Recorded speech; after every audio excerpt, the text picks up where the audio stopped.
Alrighty, we are live. Check, check, check. Welcome back to B Adventures. Welcome back to the channel, guys. We got another live stream. Just making sure we're good. Alrighty, so I'm early. It's hopefully working this time. Sometimes there's technical issues. So my apologies. I did set it up for 1 p.m. Australian time, Australian Eastern Standard Time, but I rescheduled to now 5 p.m. Was having some tech issues, and also my internet has been fixed for now. I think it's a temporary fix, but hopefully it keeps working. And it's a very hot day today. Very, very hot, humid, overcast day. So everything is overheating, including me. I wanted to wear a collared shirt, and it's too hot. It's too hot. It's like very humid, tropical. Not as bad as Philippines, not as bad as that, but very warm. We've had some crazy weather recently. Heat waves as well as cold waves. So it was actually really cold the other night. I had the heater on, blankets, everything. And now it's really hot. Crazy weather. So anyway, come on, who's in the room? Someone say hello. Someone ask questions. Oh, I got 4 watching. Hey, thanks for turning up, guys. Thanks for turning up on time. You must be American. You must be American and Australian. You Aussies. You Americans. So anal on time. That's what the Filipinos. That's what they say. They make fun of us. You Aussies. You Westerners. You so fussy on time. Jeanette Park. Hello, Jeanette Park. Thank you for joining us. Where are you from, Jeanette? I like to do this if you're new. So you don't have to say it if you're not comfortable. Just tell me where you're from. Male or female, your age. If you feel comfortable, you don't have to. But that way I know who, get a feel for my audience. And it's cool. That's the point of live hangouts. We can hang out and get to know each other. And you guys can ask questions. Oh, 7 watching. Wow, what? This is a record. Oh, my goodness. I should have put on a better shirt, Crazy. Anyway, as you can see, had too much coffee. But yeah, look, I had some tech issues before, so that's why I pushed it back to 5 p.m. But I think it's probably better. It's better for the Australian friends, better for the Filipino friends. We're ahead of time in Australia. And for the American friends too, maybe a bit more convenient for them. Okay, so we got Belinda Vlogs. Hi from Brisbane. Hey, awesome. Love Brisbane. Belinda, maybe you can help me out. I think Brisbane's a beautiful city, but people hate on it. So I don't know, is it your local government? It's like local Queenslanders hate Brisbane. Maybe the local government's corrupt, or maybe they had a lot of controversy. I will say Brisbane Airport is very silly. They charge an extra premium, so it's very expensive to fly to Brisbane. And they're idiots. They should just renovate the damn airport or borrow money, get a business loan, professional loan. But instead, they're basically charging travelers extra money to pay for the airport expansion or whatever. So maybe it's things like that. But yeah, help me out, Belinda. I don't know why people are so negative towards Brisbane, local Queenslanders. But it's a beautiful city. Yeah, gosh. See, I should go up there. The council are a bit slack. Sometimes, yeah, okay. I don't know what it is. Just local Queenslanders hate it. But maybe the grass is always greener. They just feel, they get sick of their own city. But yeah, it's a gorgeous city, really. And from what I saw, very clean, very well run regarding public transport. I took the Super Cat ferry, the fast ferry. Brilliant. Don't worry about the car traffic. Get on the ferry, fast ferry, go into the city. So yeah, it's cool. And Jeanette Park from Philippines, but living in South Korea. Oh, awesome, huh? Awesome. So what, you're OFW? You got some work in South Korea? And yeah, that sounds cool. I've got to visit South Korea sometime. I've got Korean friends and I've heard good things. I like the food. Very spicy. Kimchi. Man, your ass will be burning. You use the whole packet of Kleenex, you have a runny nose, clear your sinus. Come on, who else is hiding? There's other people hiding on this stream. 7 people watching. Come on. Come on, where are all the stragglers? Oh, I'm early. Good on me. I'm early. But yeah, guys, don't be afraid to say hello, even just a hi. I bet you there's some shy people. Oh, I don't know. I don't know what to say. Yeah, South Korea is cool. And Junaid Park. Yeah, we're just warming up. We're just warming up. So we'll just take another minute to see if anyone else turns up, and I'll start going through some updates too. So, you know, when there's any lulls, so to speak, I'll just bring up topics, you know, topics that I've been wanting to cover. So these are also updates as well. All right, well, since it's 5 p.m., let's start the show. Oh, yeah, South Korea is a nice country. And this is the benefit. You guys turn up early. You turn up on time, so you guys get first dibs if you want to ask questions or share anything. Yeah, South Korea. Hey, look, South Korea is booming. You got Samsung, Hyundai, Daewoo, Kia. All my memory, flash memory, Samsung SSDs, Samsung RAM. I don't have a Samsung phone, but maybe next. You know, I'm not big on phones. You know, I just keep using it until I break it or until something happens. But yeah, Samsung's kicking ass, and yeah, I mean they got it. They got all the technology there. You know, they make things, and yeah, I should check it out. They party hard too, Koreans. They party hard. I'm not necessarily a bad thing, but they go wild in Philippines. They're crazy. Anyway, and I dated a Korean girl. She was a nice girl, very ladylike, but she was a bit, yeah, she's a bit crazy too, a bit wild.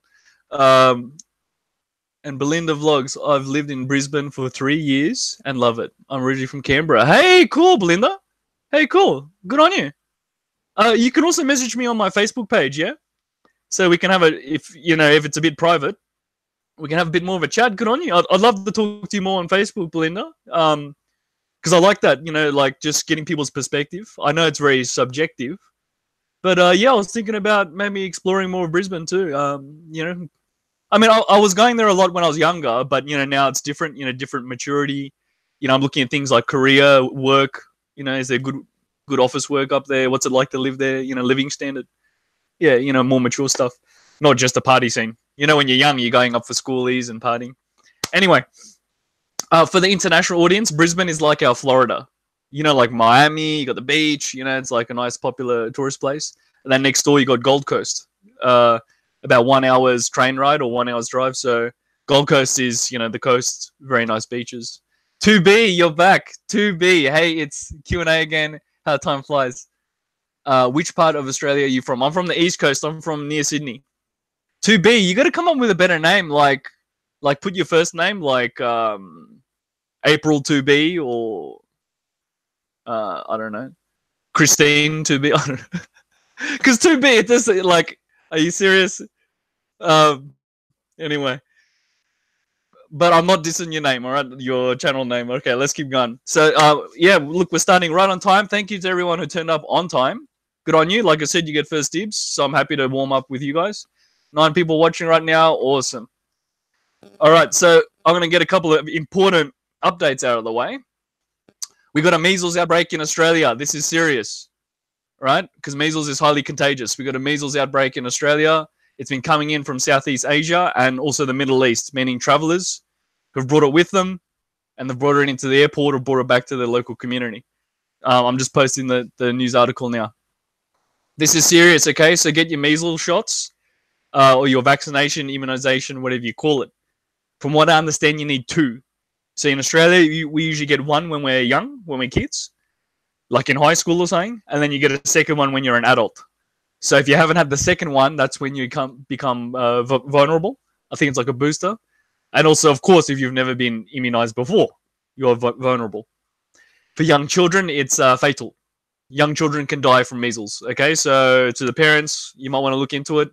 Also to the Filipino friends, they have an outbreak. They have tens of thousands of people spreading measles now, and the infection's getting worse. So, you know, I feel for them. It's very bad, but yeah, so get the word out. Yeah, tell your friends, tell your family. Yeah, measles outbreak in Philippines, but also Southeast Asia. Let's be fair. I believe Thailand as well. Can you see the problem? It's so contagious. A traveler can go through the airport and then spread it through just the airport, you know, just by traveling through Southeast Asia. So, yeah, it's spreading like crazy all over Australia too. That's West Coast too. Western Australia, Perth, you know. So yeah, it's a thing, guys. Measles outbreak in Australia and Southeast Asia. All right, JC, any plans to collaborate with other travel YouTubers in Philippines like Juicy Vlogs? Look, I'm open to it, JC. It's actually really hard to coordinate. If you see my season 3, that was a massive collab, man. I met Seth Stahl and his wife at the time, Lynn. That was cool. I met Travel Gretel. I met Lord and Oksana from Travel, what is it? Our Philippines TV.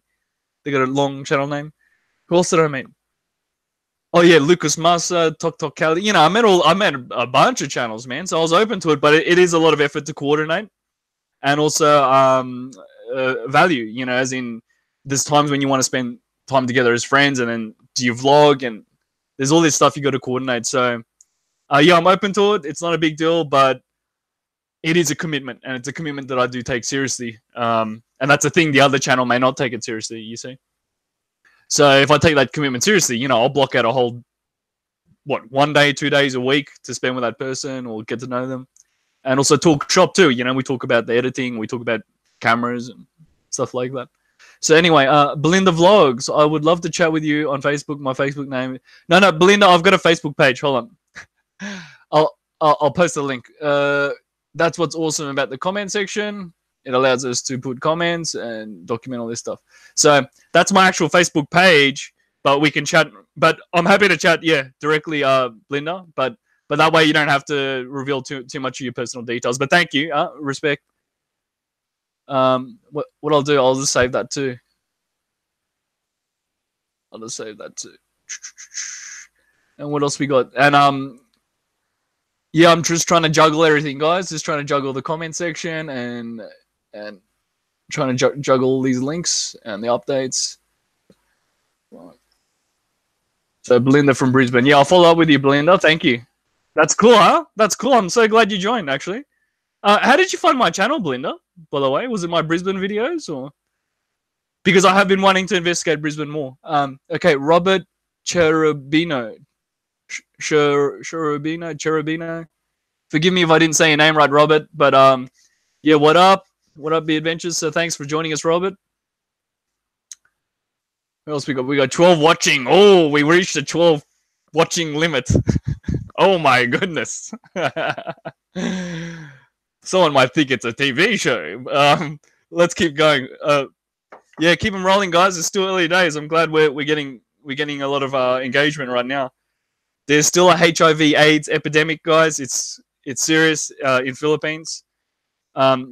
Please learn about it. Learn what HIV/AIDS is here. I mean, Google it. We still have this problem in Australia, America, right? So it's not about pointing the finger, making another country look bad. It's a problem, and it's growing exponentially in Philippines.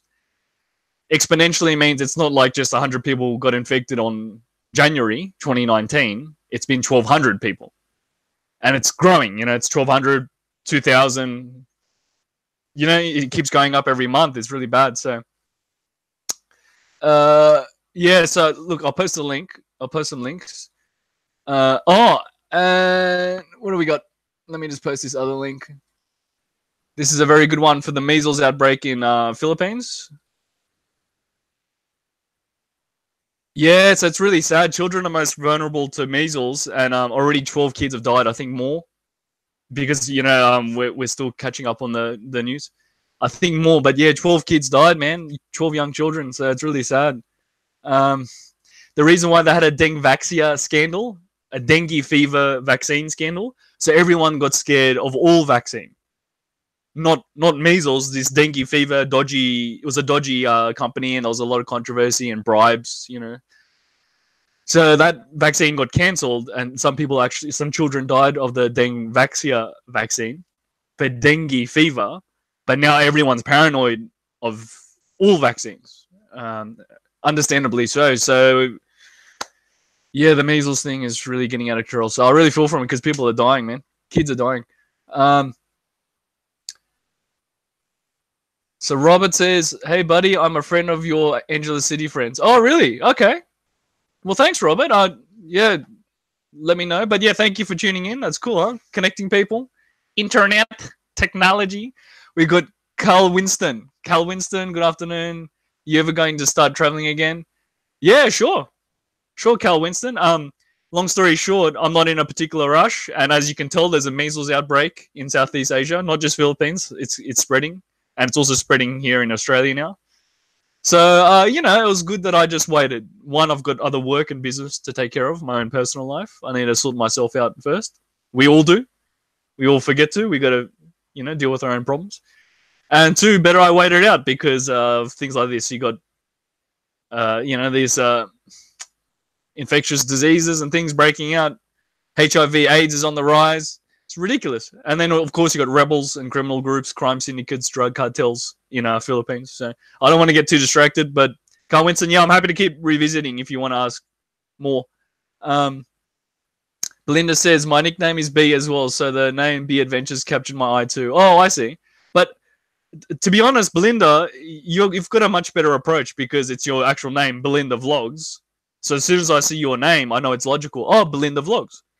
It's very logical. So you're better off using a logical channel name or title. Glenn Wheeler in the house.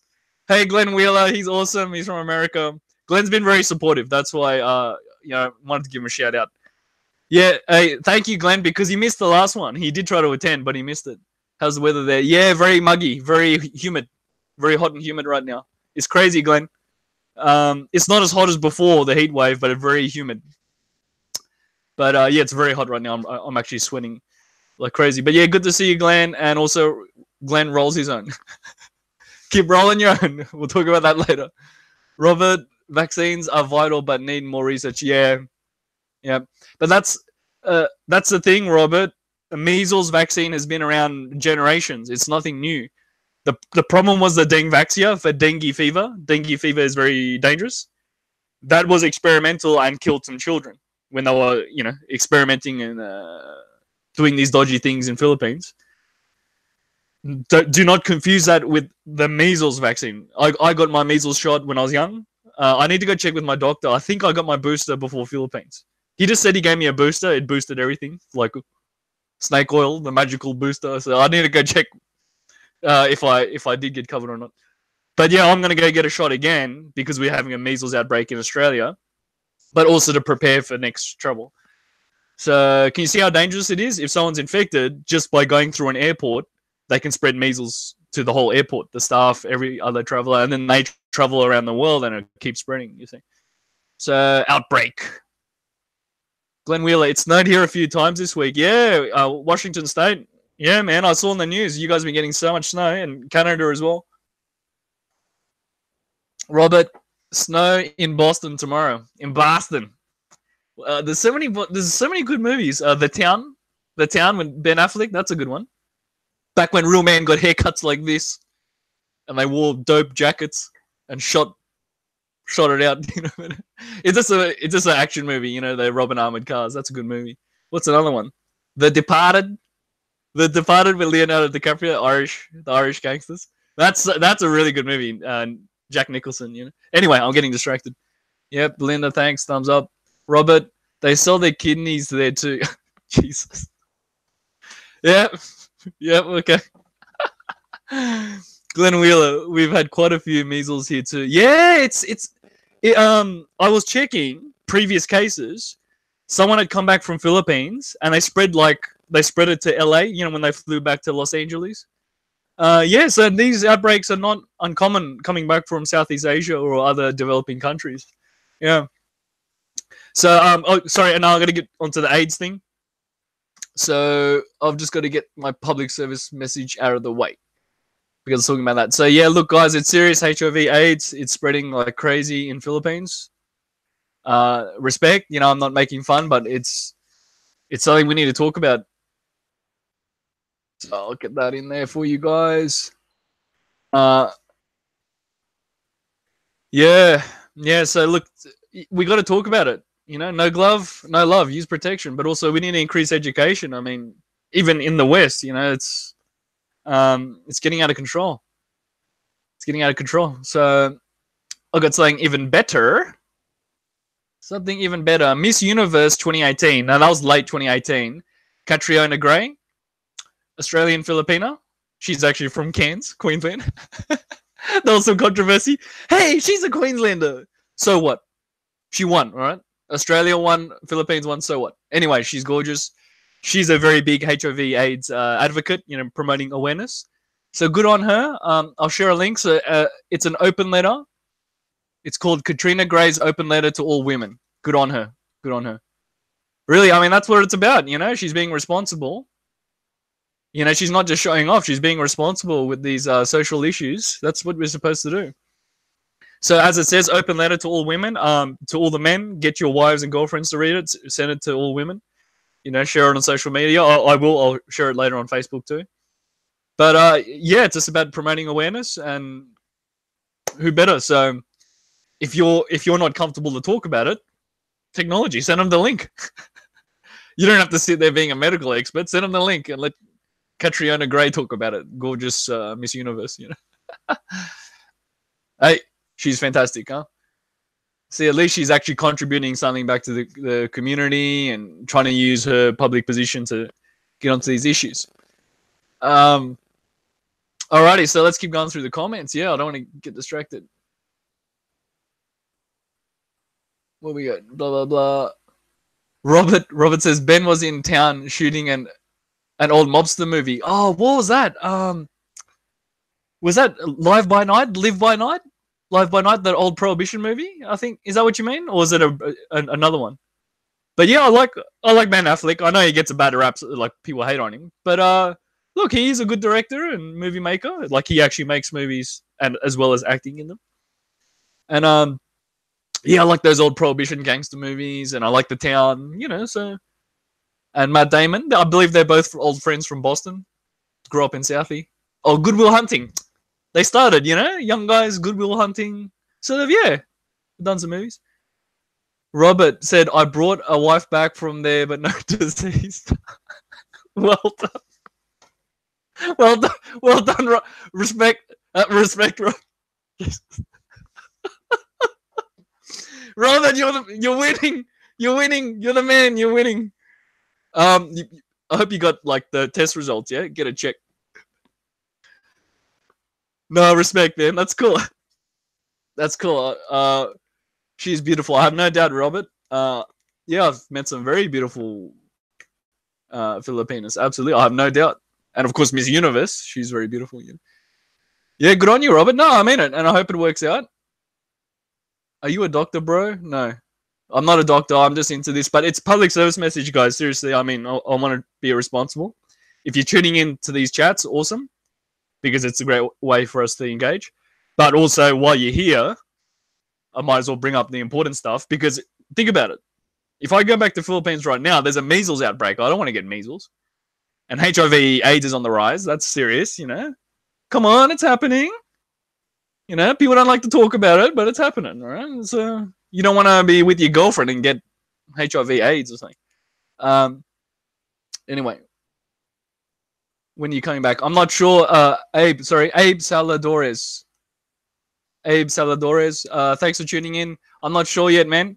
I've got other things to worry about, business and work. But we'll see. We'll see how it goes. Maybe for Christmas, end of year, or like I was gonna go back now. But I feel there's other things I need to take care of. I need to sort out my own life, just business and work.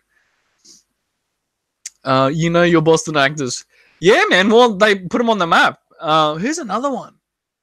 Anyway, yeah. But just, man, what was it? The Departed, those Irish gangsters. The Departed. They were so funny. There's some amazing scenes. It's very well shot. Martin Scorsese, very well made film. We been married 13 years and one daughter. Oh, Robert, congratulations. Hey, respect, man. Good on you. Yeah, respect, because, I don't know your whole life stories. Yeah, okay, cool. 2B, Aussies really susceptible to skin cancer? They are. 2B, you got an Aussie boyfriend or something? Yeah, it's a thing. I know quite a few people that have got it, but maybe it's because they like the suntan. So you got to kind of be bit of how can I say it? Responsible approach. So people like the sunbake and show off, get a tan. But yeah, I noticed that. I know quite a few people who have had melanomas or early stages of skin cancer. And you even see it in my videos. I'm always wearing a we call it slip, slop, slap. Slip on a t-shirt. Anyway, it just means wear a t-shirt, wear a hat, and wear a sunblock. Slip, slop, slap. You know, it was a thing we used to teach kids. But yeah, so I've always been very careful about it because they would teach us in school, and it obviously sunk in. But yeah, I know quite a few Aussies with skin problems. So maybe it just depends on the person too. I mean, you know, if they like to sunbake, then they might be more susceptible because they're sunbaking all the time. Abe Saladoris, you're always welcome here. Okay. Hey, Joe Rogan. Joe Rogan's from Boston. Joe Rogan's cool. You know, he's a comedian. He's a mixed martial arts fighter. He's got his own show as well, YouTube channel. Just finishing my coffee. Yeah, so even Joe Rogan did a Boston accent. You know, we all talk like this because we're freezing from Boston. You know, need to go to a Star to get a coffee and a hot dog. He did a comedy sketch. He did a comedy stand-up thing. He's a good stand-up comedian too. So anyway, I'm gonna keep going. Yep, great movie. Abe Saladoris, how about you? Are you looking for a wife now? Well, yeah, I've been looking for a wife for a while, man. Like, I'm open to it. It's like I'm over it. Meaning, it's something I would like, but I'm not sort of desperate for it. I'm just playing it cool and calm, literally, because otherwise you rush and make a mistake. So that's been my mistake in the past, where I'm rushing and jumping head first, and oh wow, I want to marry, but it doesn't work out. So it was really a blessing in disguise. I talked about this last video because better you work out those problems now, and even break up while dating, than getting married and having a divorce. You know, you're supposed to have the chat. So how can I say it? It's me growing up and maturing, but also working out what I want, or figuring out the whole dating game, you know. So it's the motions. So yeah, I'm certainly open to it, but I'm not desperate for it. Measles here. Where does it say? Measles were here in Boston last week from a person arriving at airport. Yeah, Robert. Yep. See, it's very common. It's so dangerous because one person with measles flying in can infect the whole damn airport. Sorry, I'm still catching up in comments. Okay, so Cal Winston, do you remember the name of the shooting range you went to in Makati or Manila? So you gotta understand, Carl Winston, Manila is made up of 16 different cities. I think it's 16. And so I usually go to Makati. It's called the Arms Corps Makati. Oh, look, I'll write it down for you. I don't know why you can't. Anyway, look, excuse me. Let me just find that for you, so we can close this out. So I usually go to the downstairs one in the basement, Arms Corps Makati, and the other one is Arms Corps Marikina. Now that's a couple of hours out. That's maybe 1 or 2 hours out. The Marikina one is an outdoor range, and it's a competition range. So what I'll do, I'll post it here. So Arms Corps. I'm not sure which one you're referring to. I'm just trying to see which one he's referring to. Anyway. Arms Corps.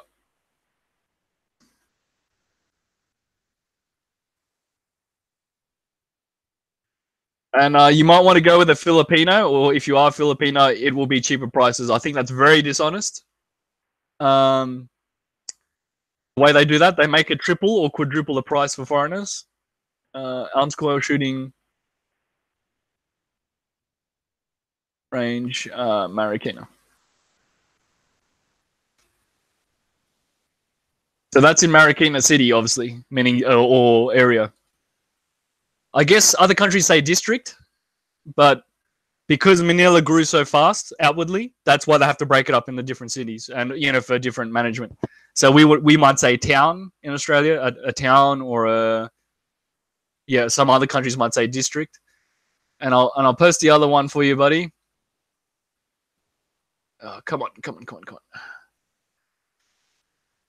And the one I usually this is pistol shooting, by the way.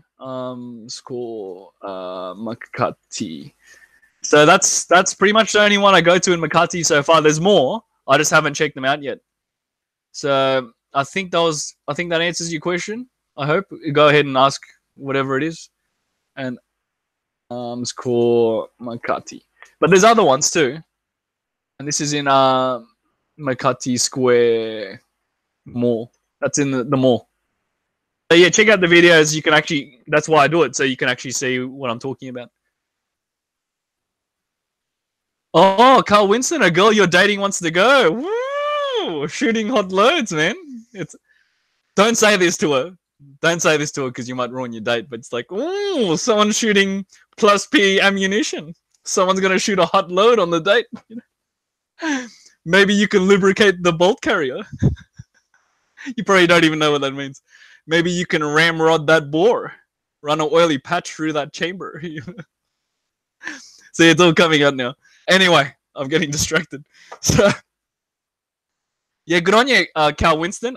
Make sure you dry fire practice first. Hope he doesn't shoot blanks. Hey, Evan Cortez. Hey, welcome back, buddy. He's been with the channel a long time. Hey, good to see you, man. Thank you for tuning in. Yeah, Evan Cortez is cool. Yeah, so Cal Winston, watch my videos because dry fire practice. Bear with me. This is a training tool, right? It's not real.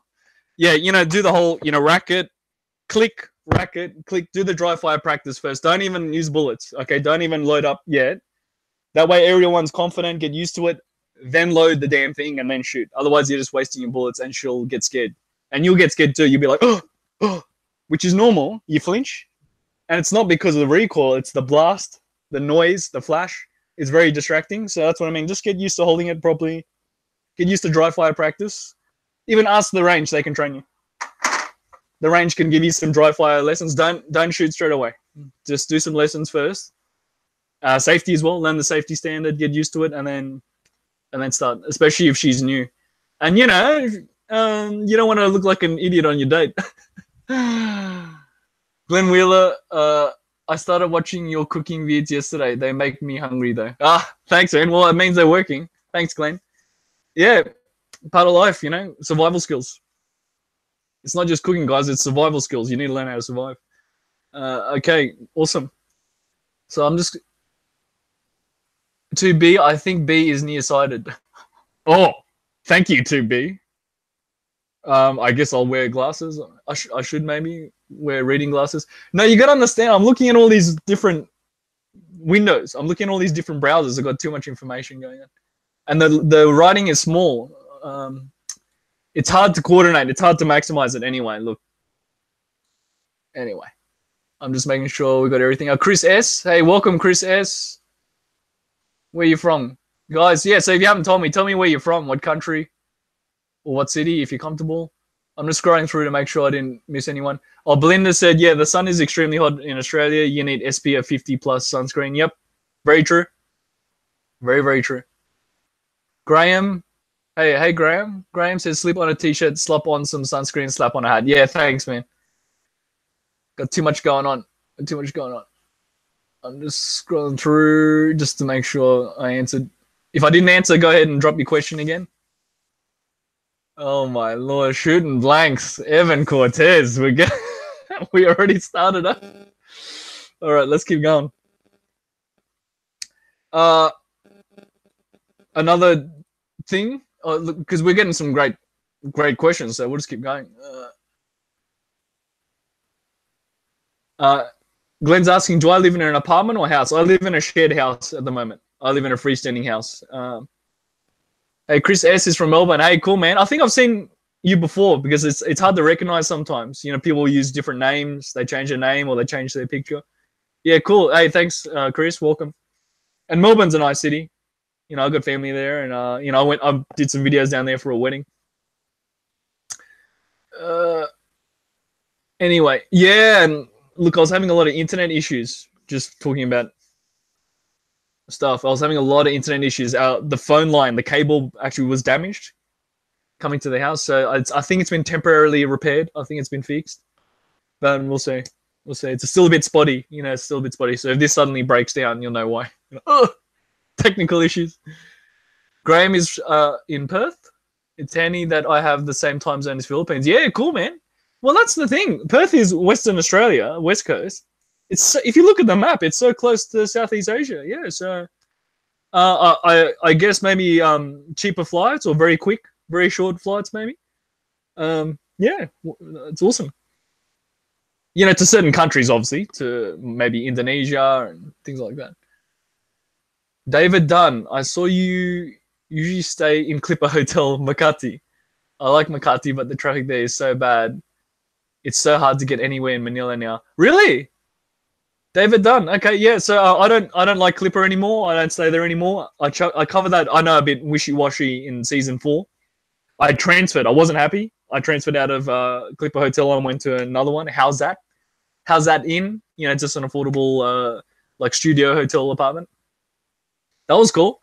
Yeah, they were fine. It was just like a studio, my own, you know, spacious room. Yeah, but I wasn't happy with Clipper. They're overcharging now. They're charging extra fees. They're raising the prices. They're not, you know, it just seems like unfriendly, unwelcoming. And I spoke to the owner about it, John. I spoke to him several times, so I was respectful and cool. And I gave him this feedback, and he was just like, tough luck. And I went, okay, so that's why I just had to move on. Very greedy, you know. I think that was a very greedy and silly approach. So because it's a popular tourist area in Makati, he just keeps raising the prices or charging extra fees. So it's just ridiculous. And when I refer to these guys, it's the same with Arms School, the shooting range, even if you're not into it. If they keep doing it, it gives a bad impression. So people think it's a dishonest business or dishonest city. You know, it makes the whole city or the country look bad. So they shouldn't do it. They'd get more volume. They'd get much more traffic and volume. They'd get a good reputation long term. But, you know, they do these crazy things. So, you know, they want that tourist money. I get it. It's business, but it's not exactly sustainable. And people will go somewhere else. People will go to Thailand. People will go to Vietnam, Indonesia. Well, what's another good one? You know, people will go somewhere else. Anyway, let's keep going. Yeah, so I hope that kind of answered you, David Dunn. I didn't find traffic too bad in Manila too. It's slow, but I didn't find it too bad. I felt it improved with the Duterte administration. Now President Duterte is, well, now he's president. I felt that actually improved. Maybe you need to leave earlier, David. I made that mistake too. I didn't leave early enough, like to get to the airport. I should have left at 4 p.m., 5 p.m. I left at 6 p.m., peak hour. But it still only took 1 hour to get from the Clipper, Makati, to the airport in traffic, in peak traffic. I had an awesome driver. He was racing, man. He was like a rally driver. He raced like crazy. But yeah, he was cool. He got it done. Robert Cherubino. For a young guy, you are extremely smart and well-informed in life. And the world and makes watching your vlogs so enjoyable. Well, thanks, Robert. I appreciate it. That's what all these expensive books are for. I have a master's degree. So I've certainly had an academic or just studied, you know, far. I don't just have a master's degree. I have multiple qualifications. And I have a lot of work experience. So like 13 years professional finance experience, you know, finance manager. So, yeah. So how can I say it? One, I enjoy learning. It's the whole student mentality, and that's a good thing. I enjoy learning in general, so especially if it's a topic that interests me, I'll just pursue it. Yeah, so also it's to do with my work. If you do any sort of risk management or business work, a lot of people don't know what risk is, and I've said this before, and I'll keep saying it because I think it's a responsible thing to say. When you don't understand what something is, that's the risk. It doesn't matter what it is: computers, gold, silver, stocks, bonds, it doesn't matter, a property. If you don't understand what something is, then that's a risk. So can you see the problem? Sometimes I get a bit too carried away and I'll research something too much, you know, but also it's the path of learning. Awesome, you know, and hopefully it's information that might help me later. So I seem well informed because I guess maybe my memory retention, I just absorb too much. And sometimes it's too much, you know, I think too much, you know, hard to switch it off. So I go to Philippines and switch it off. Yeah. Ooh, that's why I'm a bit crazy sometimes. Yeah, yeah. You know, I study and do things that you probably shouldn't so much. I mean, if you know what a present value calculation is, doing that in your head is not something you should do. Or compound compound interest calculations, compound maths or algebra, it can drive you a bit crazy sometimes. Not just that, also law, all these different legal codes and things like that drive you nuts. Anyway, so I got a bit carried away there, you see. David Dunn, I like City Garden Grand. How's that? Certainly looks the go now for that range. Yeah, well, that's the idea. It's just value for money. So how's that was around, I think, 1,000 pesos. But I think the price was like 1,100, 1,200, 1,500. It depends on season. So if it's not busy, they're so busy they just get walk-in customers. But the manager was telling me if they're not busy, they just say 1,000 pesos a room just to get the room used, because hotels lose money when they don't use a room. They must be occupied as often as possible. But yeah, they get enough walk-in business. I think it's 1,500 in my video, 1,200 or 1,500 pesos a night. So yeah, certainly affordable. City Garden Grand. Okay, I'll look into it. Maybe that's nice too. Have you tried staying at a hotel closer to Greenbelt? I did. Well, Clipper. The Clipper Hotel is close to Greenbelt in general. That's a very central location, meaning there's all these different malls. Clipper is sort of in the middle, and then you can go to these different malls and areas. But where was it? Gosh, Evan, that's a good question. That was Evan Cortez. I can't remember now. I checked out a few though. I did check out a few, and I visited a friend. A friend was staying in one too. But yeah, no, look, good point. Maybe in another trip I can just to check it out. And there's some very nice ones too, very plush. Glenn Wheeler, what would be the best 2 months to visit the Philippines with pleasant temperatures and low rain? I guess early. I think January, February, because one, it's a bit quieter, a bit less traffic. People are still recovering from New Year's and Christmas time, and you can get good deals, good flight deals, good hotel deals. And I think it's still a bit cooler. I think it's still the wet season. So I think October, November is the wet season when it starts, and that's when it's a bit cooler. And then you got Christmas. But the problem is you can be very wet and rainy. So I think January, February would be good. And then March, April. Anyway, we can look it up. But yeah, I would recommend probably around then. I've been in every season actually, so April, May, June was roasting. I think that was summertime. I was like burnt every day. Every day sunblock, and still I was roasted. Yeah, but I could handle it, but yeah, I was just burnt every day.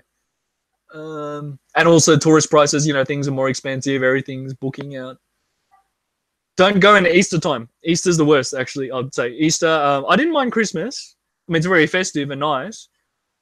And obviously, it's a very peak popular holiday time or tourist time. But yeah, people warn me, Easter is hectic. Everything's booked out. I don't know what it is. Holy Week? I don't know what it is, because maybe festivals are just everyone takes time off. It's just spastic. I mean, yeah, flights would be expensive, hotels booked out, everything. So yeah, Glenn, to answer your question, I would say January, February, or even if you want to include Christmas, but I would say January, February. Chris S, December, Jan at Glenn. Oh, well, thanks, Chris S, for chiming in. Listen to me. 2B, Glenn, January, February, and October to December are good months. Well, thanks, 2B. See, look, I gotta catch up, because you gotta understand, I'm managing this chat, and then I've got to look at a separate comment section. It's separate, so that's why I have to keep darting back and forward. Robert says your weapon knowledge and experience with military background amazes me. I am disabled veteran after serving 17 years in the USMC. Hey, Semper Fidelis. Semper Fi, huh? So Robert, no, I'm not a veteran. I don't do stolen valor. I'm honest. Some people do this stolen valor bullcrap. I'm just a crazy guy. I'm just a tourist. Contractor. I'm just a contractor. I'm off the books, brother. But yeah, I like it. I like it. I like learning about it, and it fascinates me. I love the engineering side too. So it's not just the shooting for fun. I do enjoy the engineering and the history that goes into a lot of things. So it's actually because I'm a history buff, right? Again, not an expert. I just enjoy learning. I studied all these different history for fun, in high school and college, you know, extra classes. So anyway, let's keep going. Robert says, I got my master's at 44 years old. Hey, respect, man. Same thing. You're a student too. You're on the path of learning. You never stop learning. And it doesn't have to be formal education. I mean, Google it. If there's something you don't know or you want to learn, Google it. Yeah, so good on you, Robert. Hey, respect, man. It's cool. Okay, David Dunn. With El Nido, can you fly directly into the best areas there, or is there a long car trip still? No, not really. Oh, don't do this. I've heard you can get maybe a private, you know, one of those small turboprop private planes, you know, it'll probably crash. Or seaplane, you know, the planes that can land in the sea with the floaties. Yeah, don't do it. It's very expensive. I've heard of some people, rich people, doing that. And even then, there's no guarantee you'll survive. Safety standards. So to answer your question, yeah, you have to drive in from Puerto Princesa or get a boat from Puerto Princesa, or drive in or get a boat from, get a boat from Coron. So Coron's up north, Puerto Princesa's down south, and El Nido is in the middle. Yeah. So who was that? That was David. So David, I'm not sure what your plan is, where you're coming from, man. So what I'll do, I'll post a link for you. I'll post a link so you can see what I mean. What was it? I think it was the Coron van. Let me just check. What was it? The van. El Nido van. So what I did, I flew to Coron, and then from Coron I took a boat to El Nido. Always use the fast ferry or ship. Always use the fast ferry or ship, right? Otherwise you will die. You'll be stuck on a boat, and some of those boats sink. All right, the safety standard. So I'm just going to post this. This was the van from El Nido to Puerto Princesa City. You got to understand, this is still a remote area, guys. Whole of Palawan is still a remote area, so don't get too excited. It's been very overhyped by vloggers, including myself. All right, so I know it's been very overhyped. So I'm just posting that link. I hope your master's, Graham is saying, I hope your master's is not one of those plastic degrees in arts or social work. No, I've got a master's. I have a master of commerce in professional accounting. I have a master of commerce in professional accounting, and it was friggin' hard. That was a hard one. And it was a wanky one too. You know what? Excuse my language. It was a really wanky one. You know, like the really, how can I say, very formal. Oh yes, we're so posh, and this is a formal university, and this is a formal vase. We don't say vase, we say vase. You know, they're very wanky. I got it done, you know, but just the particular university was very, very wanky, and I had to make some complaints to the dean. They didn't deliver. You know, they didn't deliver our course materials on time. They didn't really teach us. You know, we didn't really learn much. They were just making a lot of money out of us, you know. So anyway, I made a few complaints, and they finally started teaching us, giving us the materials we needed, and the guidance we needed. Anyway, El Nido, we're still talking El Nido. So Coron.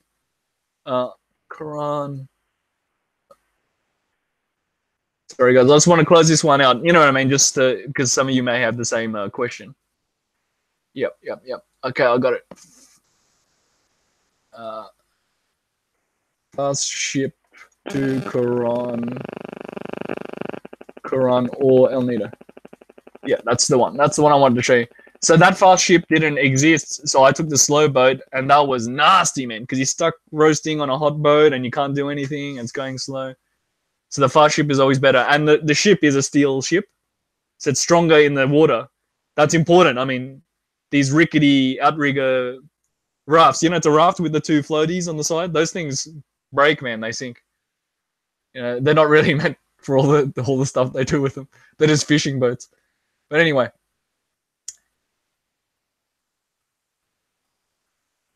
So I'm just catching up on comments. How's that? Has pub crawls and by all accounts a rooftop garden with great views. Yeah, I wanted to do it. I ran out of time. I just kept forgetting. Yeah, I should actually give it a try. And apparently they have a buffet like on certain days. They have a really nice, or I don't know if it's nice, but they have a buffet lunches, and yeah, there's some things going on there. Yeah. I have been there a few times, but not for these certain events. I keep missing out. But yeah, they're certainly well known as a sports bar, but restaurant and yeah, other things. But yeah, good point. I should check it out, David.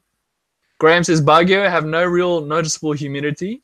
Just don't go in the rainy season. Well, I went to Baguio and then on the way to Sagada Mountains. Yeah, it was very cool, very cold. I was wearing a jacket.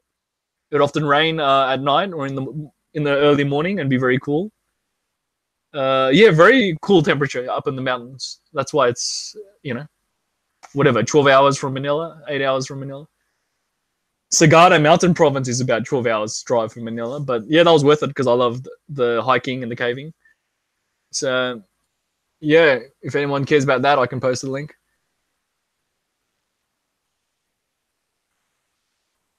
Robert says, Graham, is it in sports science?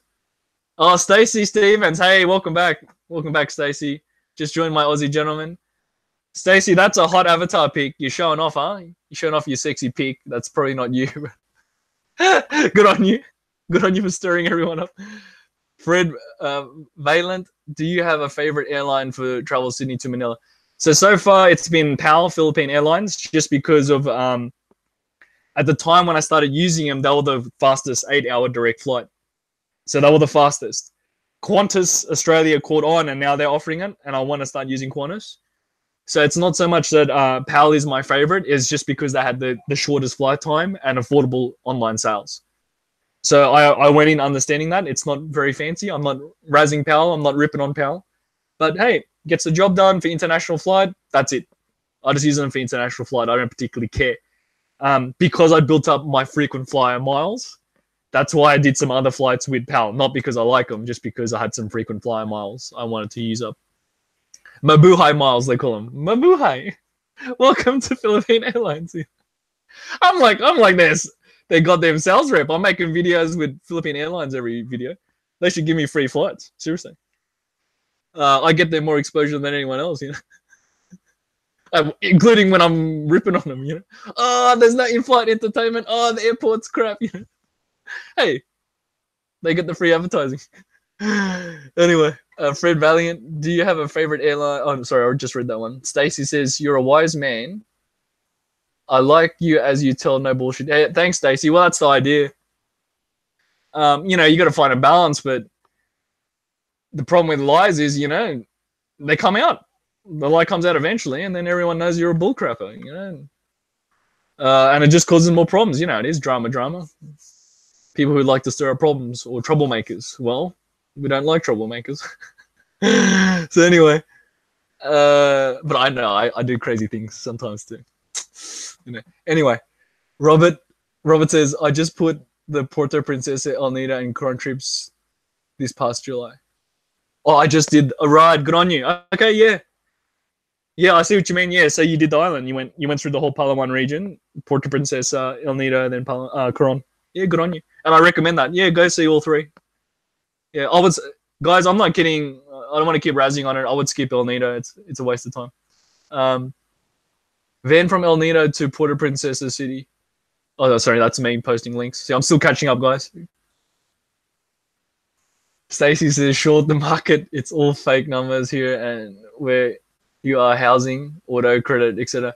Yeah, so I'll just throw that one in.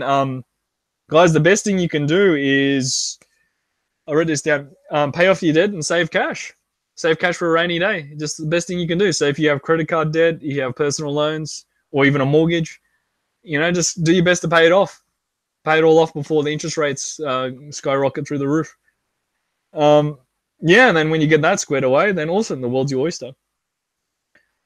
So, yeah, it's called, I guess, I want to say carefully, it's like a reposition.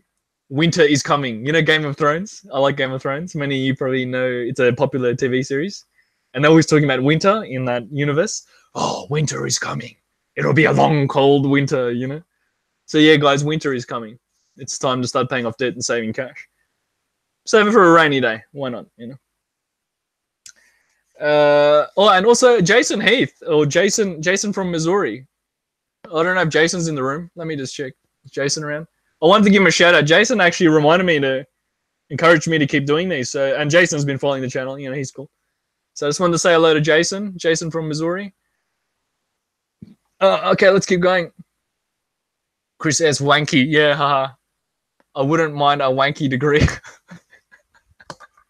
Yeah, well, okay, to say it properly, it was promoted as very prestigious, a very prestigious degree from the University of New England in Australia, because we're wankers, you know. I did it, you know, I did it. I wanted to get my master's done, got my master's degree, did it. But yeah, if I had a choice, I would say University of Southern Queensland. I found them very good. I did my bachelor's degree with them. USQ, University of Southern Queensland, I found them very good. You know, like anything, you got to follow up. The best advice I can give to students, always follow up every semester and every year if your study pathway is correct, right? It's a big business. So what they always do is they bullcrap. They let you study anything, arts, history, you know, I was studying extra history or whatever. But you may not be able to graduate. Oh, hold on. So that way you spend extra money. So they let you muck around, frat parties, drunk, sex, drugs. They want you to spend more money at university, you see, or college. They want to make more money. It's a business. So don't screw around. Always check your pathway. Am I even going to graduate? You know, I always keep asking that question every semester. So I slacked off and I thought I was going to graduate and I nearly didn't in all my studies. So luckily I checked in the last year. I was like, I'm going to graduate this year. I checked and then no. No, they said, nope, you need to do extra study. You need this, you need that. Oh, wait a minute. No one warned me, you see. So yeah, you gotta know how to play the game. It's a big business, you know. But anyway, look, I'm getting carried away with my stories. So Stacey's saying we'll be in Bangkok of Songkran next month. I think that's what she meant. My last journey before the collapse law. Yeah, good on you, Stacey. I know what you're saying. My airfare percentage is higher. Could have gone to Philippines, but I want more of a second world country, not fourth world. Stacey. Stacey. Shit. Oh, you got me. I know you, Stacey. You got me. That's okay. Yeah, I'm much the same because if I went back to Philippines now, I'm just gonna get measles, right? The measles outbreak or dengue fever. They got a dengue fever issue too, so I don't particularly want to go there and just get sick with dengue. You can die from dengue fever and measles and all these things. So measles, I should be okay. I got my shots, but. Yeah, no, I know what you're saying. You want to enjoy your vacation and your time off. Stacey, Stacey says, I love you, man. You're my guy. Well, I love your avatar pictures, Stacey. No, thank you for supporting the channel. Stacey's been following for a long time. Good on you. Brian Jackson, the island should be on your target. Co-like. I've seen most of the islands in Southeast Asia. The best beach in clear water. And of course, the Thai food, which is Southern cuisine, lobster, mango, pizza. Yeah. Yeah, Brian Jackson. Okay, thanks, Brian. Yeah. I really would want to explore Thailand more. I mean, you got Koh Samui and I can't remember all their names, but you know what I'm saying. There's plenty of places. Because I went to Bangkok and Phuket, and that was a great place to cut your teeth. By the way, it's very touristy, but that's the point. It's safe for tourists. It's set up for tourists. Yeah, so good point. Yeah. And I've heard of guys and I've seen guys, they rent a motorbike and just go around the countryside. People are very nice and yeah. C Lark. Are you Australian Chinese? Yes, I am C Lark. You must be new. Where are you from, C Lark? If you feel comfortable, tell us. Like, are you from Australia or America? Yeah, so Australian Chinese, but maybe I can modify my accent if you find it a little strong. Happened to me a lot in Philippines. They can't understand me, so I have to speak like this. Speak like an asshole. Stacey says, but I fly Japan, great service, free drinks all the way, and the Japanese are on time. No Chinese airlines. Yeah, well, that's true. Yeah, some of these airlines are a bit dodgy, Yeah, okay. Yeah, I'll look into that too. What, Japanese airlines or I fly Japan? Yeah, okay. I like it. And Brian Jackson, co-lip. Okay, yeah, I'll look it up. All right. Thailand, more safer, better food, in my opinion, more advanced. Now, even in Phuket, I got sick twice, like vomiting. My fault. I went to some bad street vendors. Of course, I should have gone to a proper restaurant. I know. But, you know, street food. Oh, cool. Prawns. They had big king prawns, you know. Really nice. Big. Oh, yum. And I ate it. Tastes delicious. And then later, vomiting on the toilet, you know, all night. Oh, my God. Botulism, gastro, whatever you want to call it. E. coli. Yeah, food poisoning severe. Yeah, I got sick a couple times.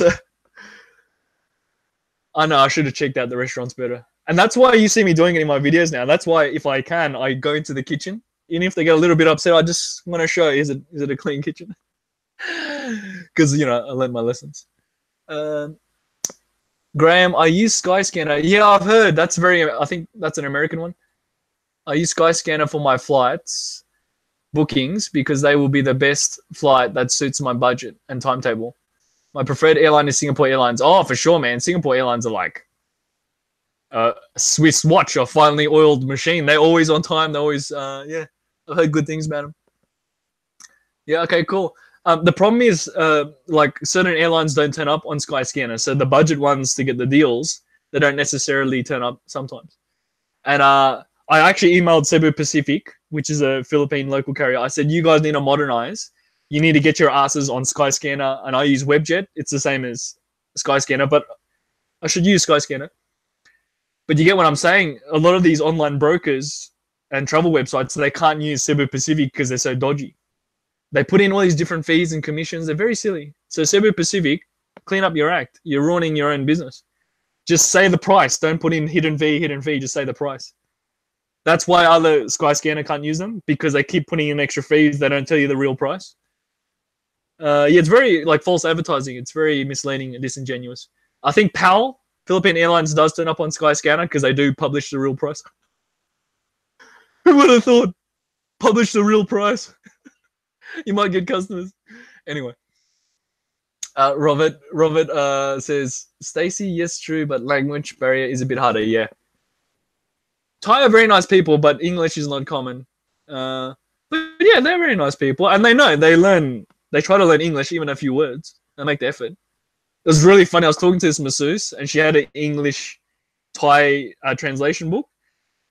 And it was really cool because it had it written in English and Thai. So she would even point on the book, like, this is what I'm trying to say to you or learn. I was like, oh, right. Yeah, so, yeah, they try, you see. They sit there reading books, you know. Winter is ending here soon. Robert says winter is ending. Oh, yeah. Oh, yeah, you mean literally winter. Yeah, cool.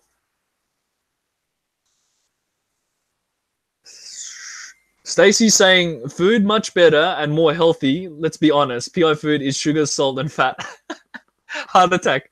No, Stacy, it's sugar, salt, and vinegar and fat. They put vinegar on everything.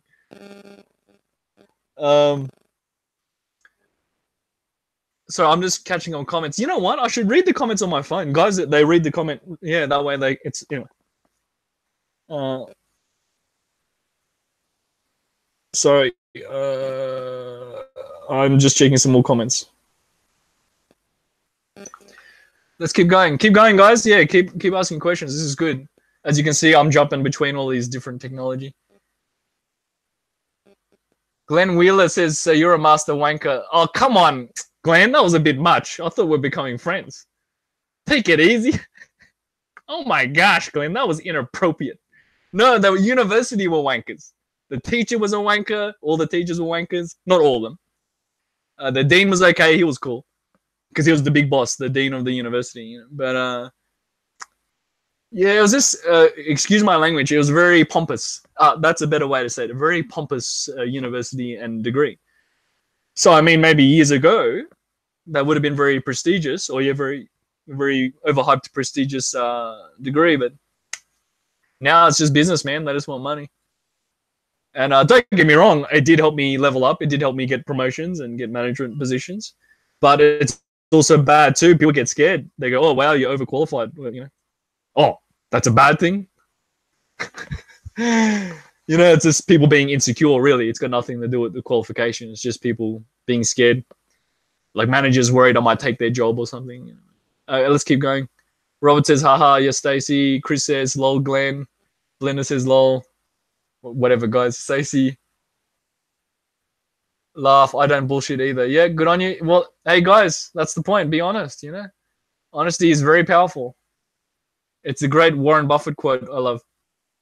Honesty is a very expensive gift. Don't expect it from cheap people. Yeah. I love that one, but it's true.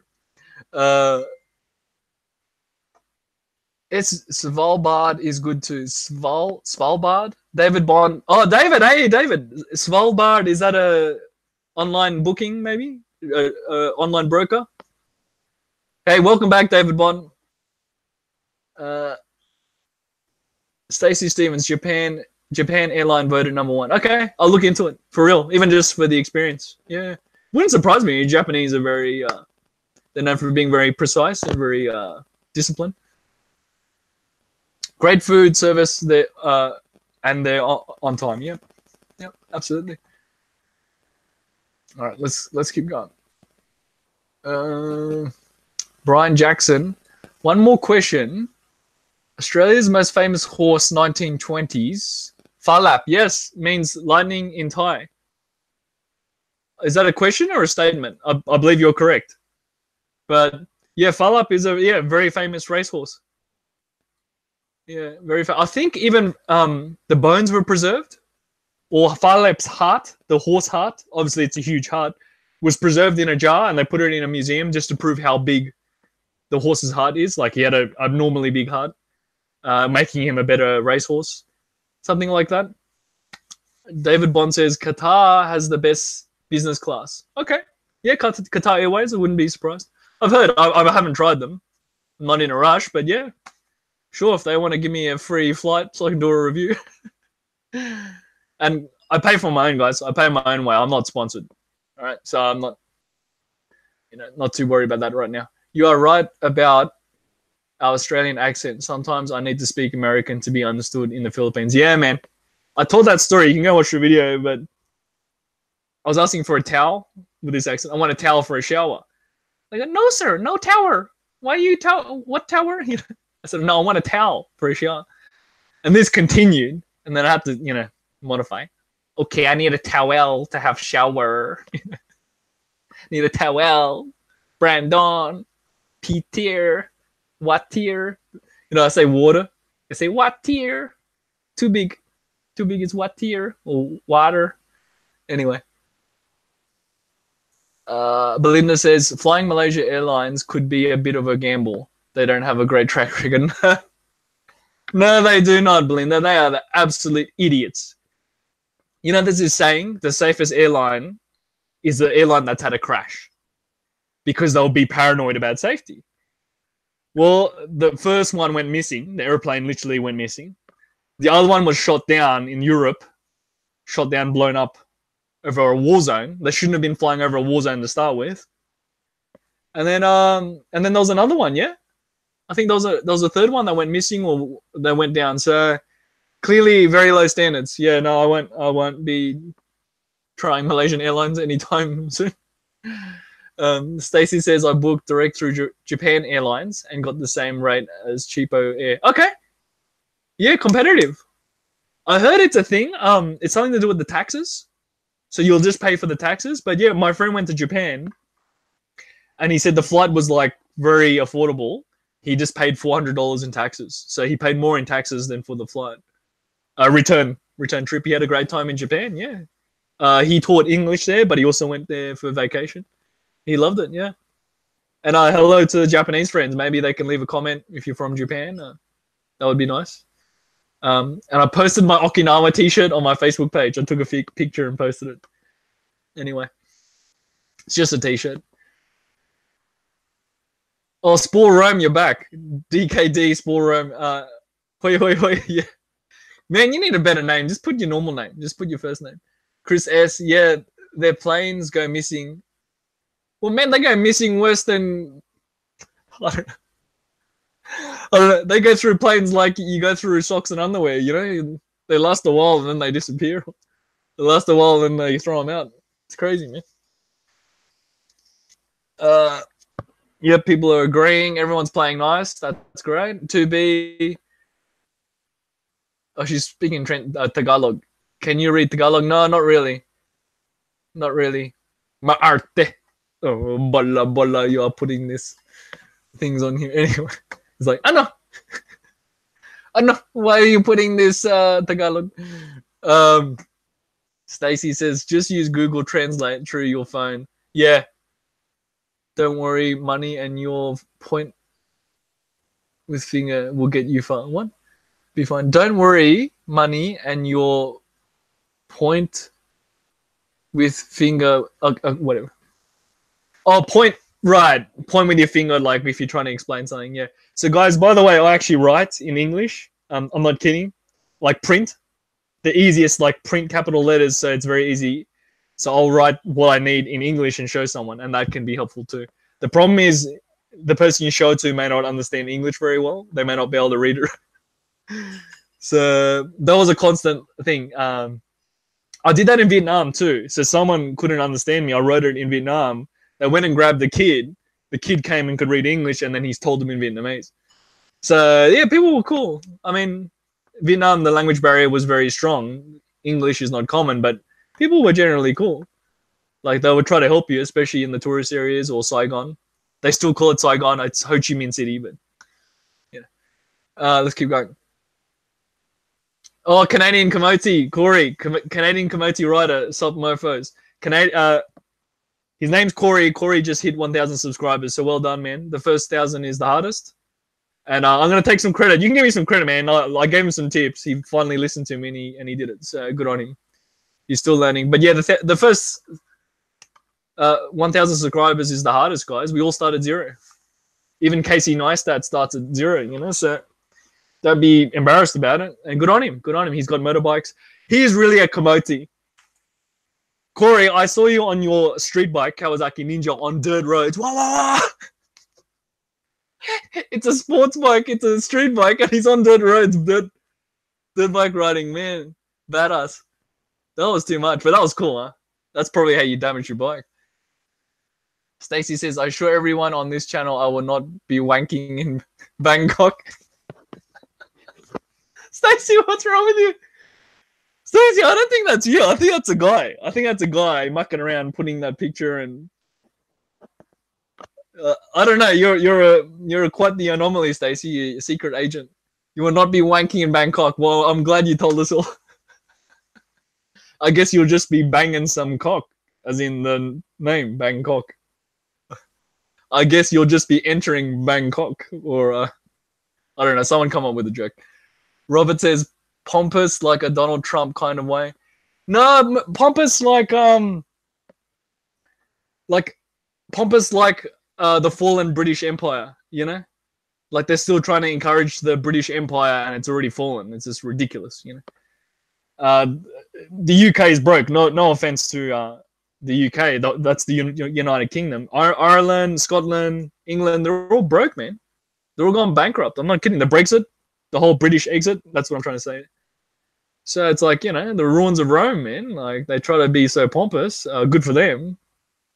But you got the Brexit, you got all sorts of deficit and financial crisis and economic downturn. I mean, so why is this university trying to be so pompous? They want to make money, you know. So that's why I didn't like it. Yeah, so they carried themselves as if they're like Lord Pulverstein III or something, the Lord of Cambridge, and they're like, no. It's like, no, you're not. Anyway.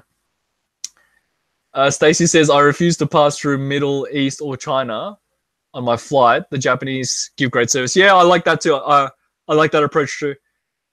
Yeah, things happen. You get delayed in Middle East and China and crowded, a bit chaotic. Yeah, okay.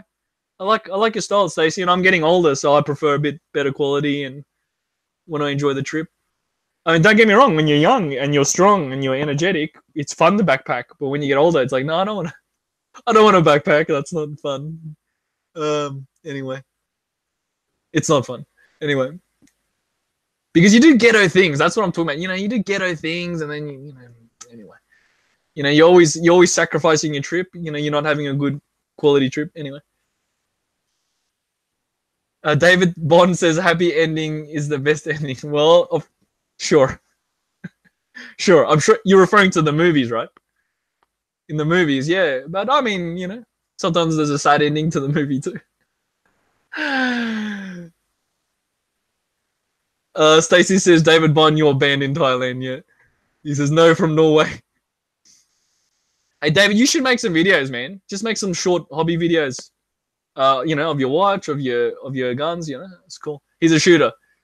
Brian Jackson, one last one for your listeners. I work in Siam and Qantas QF in Australia. I think he means. Oh no. Anyway, go direct to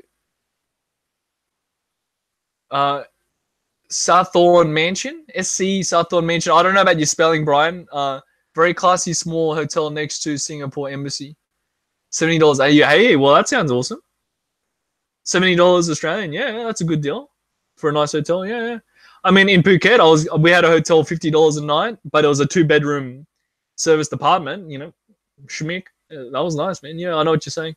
And had a pool and everything. Yeah. David Bond, he is from USA, California. Right. Qantas have a very good safety record. Yep. That's a joke. There was a joke. Is it Rain Man with Tom Cruise and Dustin Hoffman? It's a joke that this guy, he's autistic, but he's a math genius. And he's like, no, I will only fly Qantas. I only want to fly Qantas. They're the safest airline. You know, like, you know, it's just a joke in the movie. But yeah, they have a good track record. Yeah, I might start using them in the future too. Anyway, Qantas in Japan. So Japan Airlines. So Brian says BKK, Bangkok. Yeah. Vince says Clark Field, Balibago. Vince Crew. Hey, Vince. Scott Lisenberry, Rain Man only flies Qantas. Yeah, see, Scott got it. Hey, welcome, Scott Lisenberry. He's a very experienced adventurer and traveler, Scott.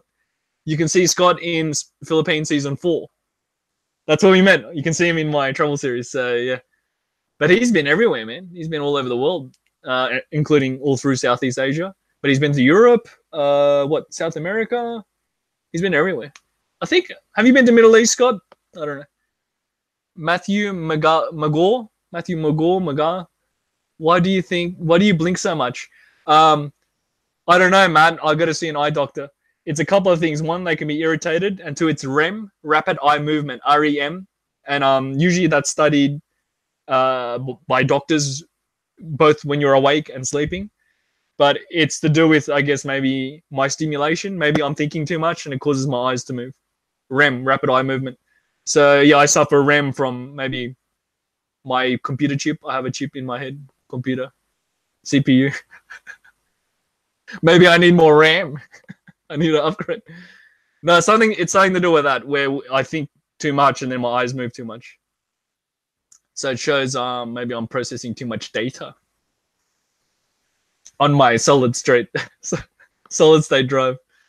No, so I'm joking about that, but the REM thing is serious. It's something to do with that. But I went to an eye doctor when I was young. They said I was fine. They said I have good vision, but maybe I just blink like this. Blink, blink, blink, blink, blink. I don't know. I like it. I don't know, man. I just speak too much, talk too much. I think too much. Hey, my name is Nick Gurr. The man Seth. Hey, my name's Nick Gurr. Yeah, okay. You better not be a troll. But okay, hello there, man. Let me check this guy out. We got a penalty box. If you screw up, man, I'm putting you in the penalty box. I still haven't actually done it. Oh, okay, you're a gamer. All right, cool. Good on you. Cool. Yeah, I haven't put someone in the penalty box yet. Other YouTubers have done it to me. They're really mean, actually. I was like, yo, hey, I'm B Adventures, and they're like, put him in the penalty box. Give him a timeout. Let's keep going. The younger Thais now, like under 14, can speak English now. Yeah, well, it's business, man. The Philippines was very smart to teach English in schools and adopt English. Malaysia was very smart. Singapore, you know, these are all very good English-speaking countries. Indonesia, they're picking up English pretty well. I think they always have. It's not. Oh, actually, yeah, it's not that common. But it's business, man. If you speak English, international companies will open offices and invest. Of course, tourism. Yeah. So, I mean, Thailand's the king of tourism for a reason. They cater for it. They want the business. They cater for it. Belinda says the latest conspiracy theory about MH370. Thank you. I was trying to remember the name. MH370, the Malaysian flight, is that they wanted to sell the hearts of the Chinese passengers on board. Oh, no way. No way, man. That's crazy. No way. I think it's regarding the missing plane. I believe it was the electrical fault. Someone did a write-up on the internet. The electrical fault which caused the fire, and the electrical fault stopped the communication because it was faulty communication system. And then the on the way back to trying to emergency land somewhere, they crashed in the sea. That's what I'm going with. Stacey Stevens, if they want good job, they must speak English. Yeah. Yeah, it's very common in Asia and around the world, actually. Canadian Commodity, yes, thanks for the input and assistance. 11 p.m. here, bro. I'm going to bed. Oh, yeah, you're uploading. Yeah, thanks for joining us, Corey. I appreciate it, man. So if you like Kawasaki Ninjas and motorbike riding, yeah, Canadian Commodity rider, check him out. And, man, that's a nice bike. I don't even ride, and that's a nice bike, yeah. But you be careful, Corey. I mean, you dirt bike. He goes on dirt roads with that bike, so be careful. You don't want to have an accident or break it again. Or maybe you do. Maybe that's your objective. But yeah, he raced a few high-speed cars. He raced a Cadillac. It was cool. That's one of your best videos, man. You really got to clean that video up. Meaning put a better title and a thumbnail. Anyway. Stacy says, the name is good as no one can know for sure. Lol, the net gives this ability. Yeah, okay, anonymous. Yeah. I know what you're saying. Yeah, a bit of privacy and just a bit of fun. That's what I mean by avatar. People don't necessarily use their real picture or real name. They just put an avatar. Whatever. Robert says, do you dab? I don't know what that means, man. Do you dabble in something? What? Are you vaping? Yes, I'm vaping, Robert. Sorry. Yeah, I'm vaping. This is it's an American product, Apollo. But I don't mind what product. I'm just using it up. I'm using green apple flavor. Just green up. It's just flavoring. Apple flavor, yeah. And yeah, so far so good. You know, quit smoking. You might hear me cough now and then. I'll just cough up a bit of vape, bit of liquid. Better than coughing up tar, brother. So yeah, quit. I mean, quit however you want, but yeah, save your health. Stacey says, when you are over 50, you like things on time. Yeah. I know what you're saying because, look, you prefer quality and you prefer a bit more comfort and reliability. When you're young, you can gamble. You know, when you're young, you can take risks. When you get older, no, you need the reliability and consistency. Yeah, absolutely.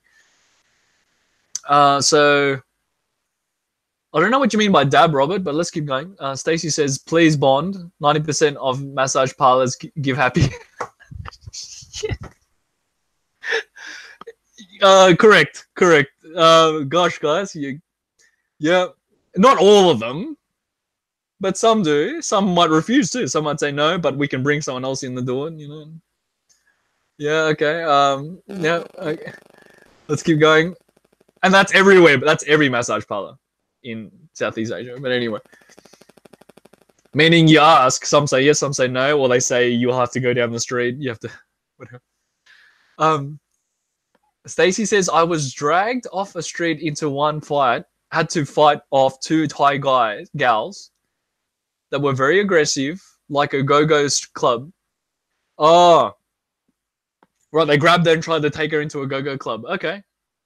Well, I'm glad you fought them off, Stacey. I don't know why they did that. They were just maybe after money. Yeah. Robert says, Rain Man, yep.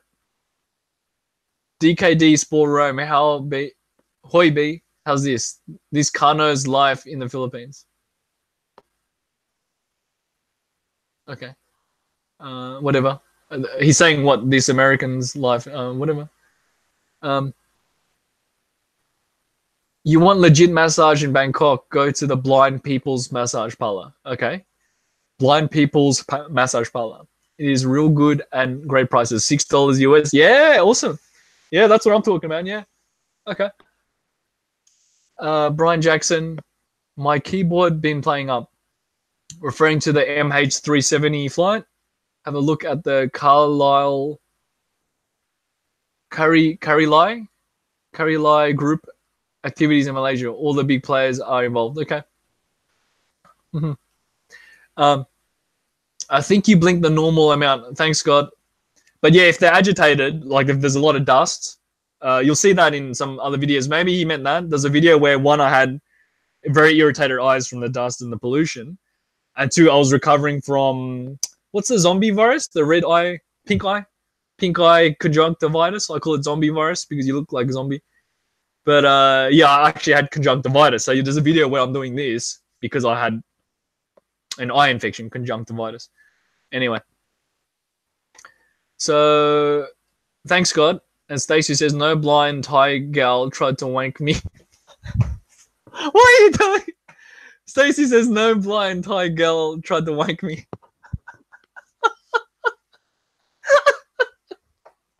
Why are you doing? It's a cool story. You have to tell us the whole story now. Why is a girl? What happened? Some blind girl tried to wank someone. Cough it up, guys. Whoever did it, you got to cough it up now. Yeah. Okay. David Bond. See, yes, the Asian and Vid from the blind massage. Okay. Okay, David, was it you?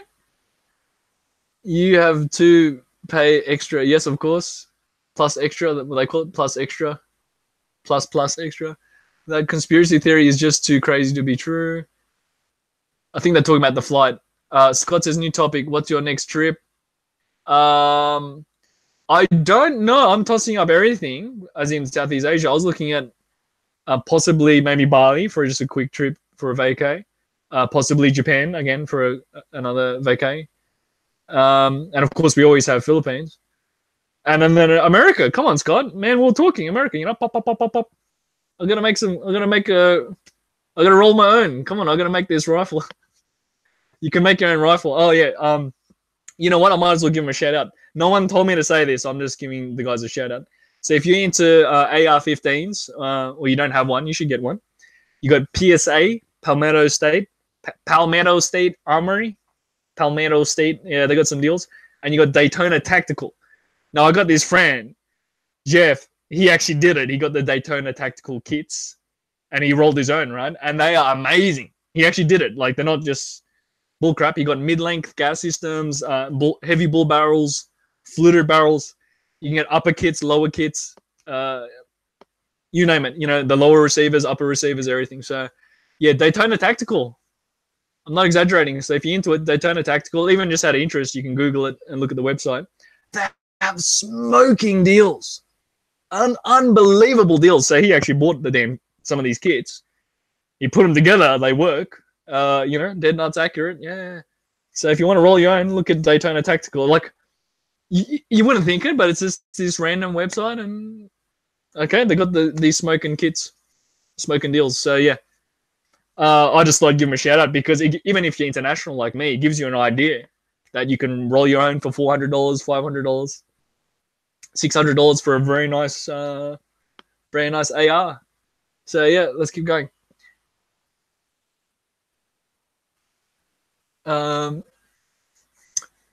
You have to pay. Sorry, no, going over that again. So Scott was asking about the next trip. So Scott, yeah, I was thinking about visiting. Just like personally, what I'd like, maybe visit USA. You know, come say hello to you. Japan, maybe Indonesia, like Bali. Maybe not so much Indonesia, just Bali for a quick vacay trip. And then, yeah, maybe explore more of Philippines. I'd like to, but we'll see. You know, we got this whole measles outbreak. Literally, there's a measles outbreak. You got dengue fever, and just letting things settle down a bit.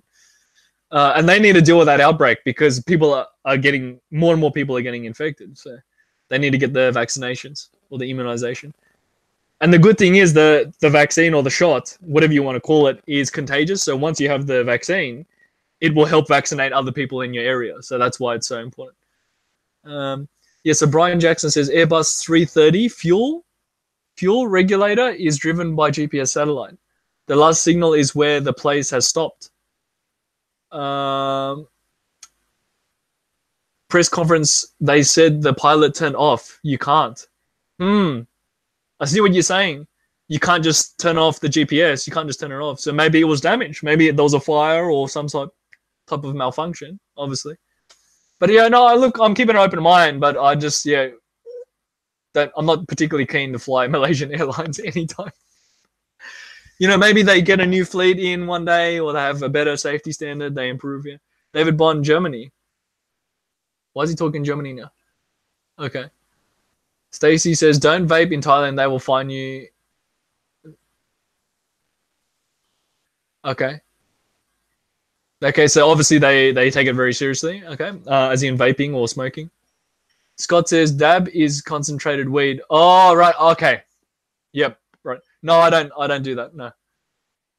I know what you mean. They have the liquid, they put it in here, or they put it in other products. Yeah, no, I don't do that. 2B says, last question before I head out. Favorite place in the Philippines? Favorite place, that's a good one.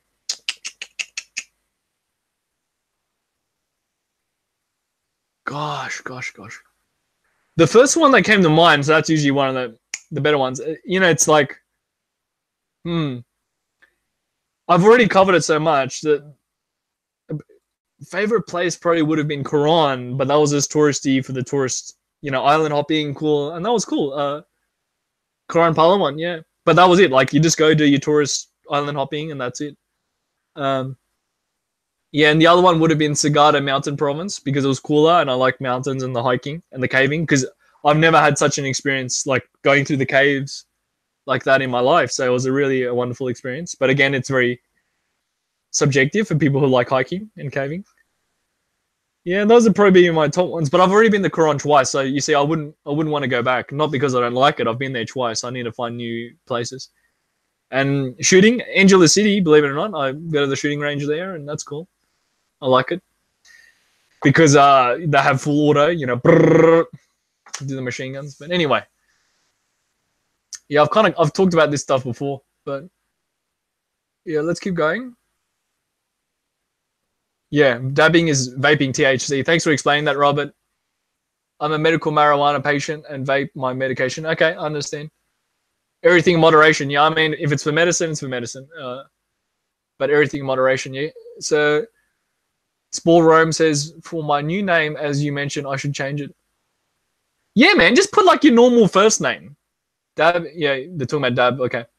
So, Spore Rome, just put your first name. Like, if your name's David, say David Rome or David Spore or David, you know, just David from Philippines or whatever. Debt Management 101, welcome back. Hey, you're absolutely right. You should manage your debt. Pay off your debts, pay off your credit cards, guys, pay off your loans, and save cash. Scott says, let's shoot some holes in stuff. Yeah. Yeah, well, I got to do it. So whether I don't know, whether I do it in Philippines or whether I do it in US. Obviously, US is better because I could build a rifle, I could build something. Stacy says you can drill out a lower legal and the upper no registers still in USA. Yeah, that's what I'm talking about. You know what I'm saying? The 80% lowers and partially complete lowers. You complete them, yeah. So you know, just for the people who are savvy on it. But yeah, I would like to actually try it. I'd like to give it a try if I can, even just for fun. You know, plinking. The only place after years of YouTube is the Batanes from Fin Snow. So nice and natural and great. Yeah, okay. I know what you mean. My friend Travel Gretel covered Batanes, I'm pretty sure. You know, it's like an island, a small island, and it looks like New Zealand sort of thing. But yeah. Yeah, why not? Scott says your room is ready in the US. Oh, thanks, man. Whatever. We should have resolved that like last year. We should have done that last year. No, but hey, look, that's life. You know, we're all busy working and everything. But yeah, that's what I was thinking. I want to get this done. I'm just saying for myself personally.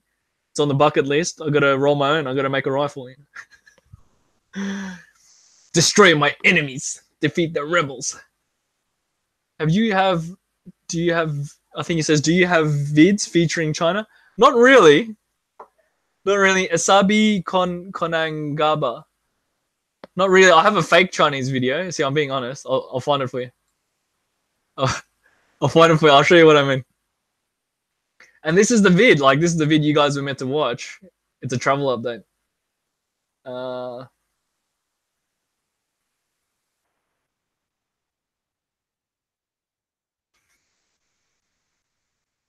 What is it? Yeah. It's a very short one. SRB, it's a very short one. So booking PAL flights, and I go to China very briefly. I show China very briefly. What do I call it? Yeah, that was for season 4. Yeah, so I was getting ready for season 4 in Australia. Okay. So what else we got? Yeah, keep rolling, guys. Awesome. We got 17 people watching. Thank you, all of you. I appreciate it. Oh wow, I went overtime again. No, I think I'm okay because I started at 5. So for anyone who's late, I rescheduled to 5 p.m. I was having some technical issues. So we started at 5 p.m. It's now 6:30 p.m. Australian time. Thank you, everyone. Awesome. Yeah, keep asking questions. Tell me where you're from. Don't be shy. So you just say where you're from, so I know, like your country or city if you feel comfortable, and a little about yourself too if you feel comfortable, and I'll give you a shout out. And yeah, so I gave a shout out to Glenn Wheeler and Jason from Missouri.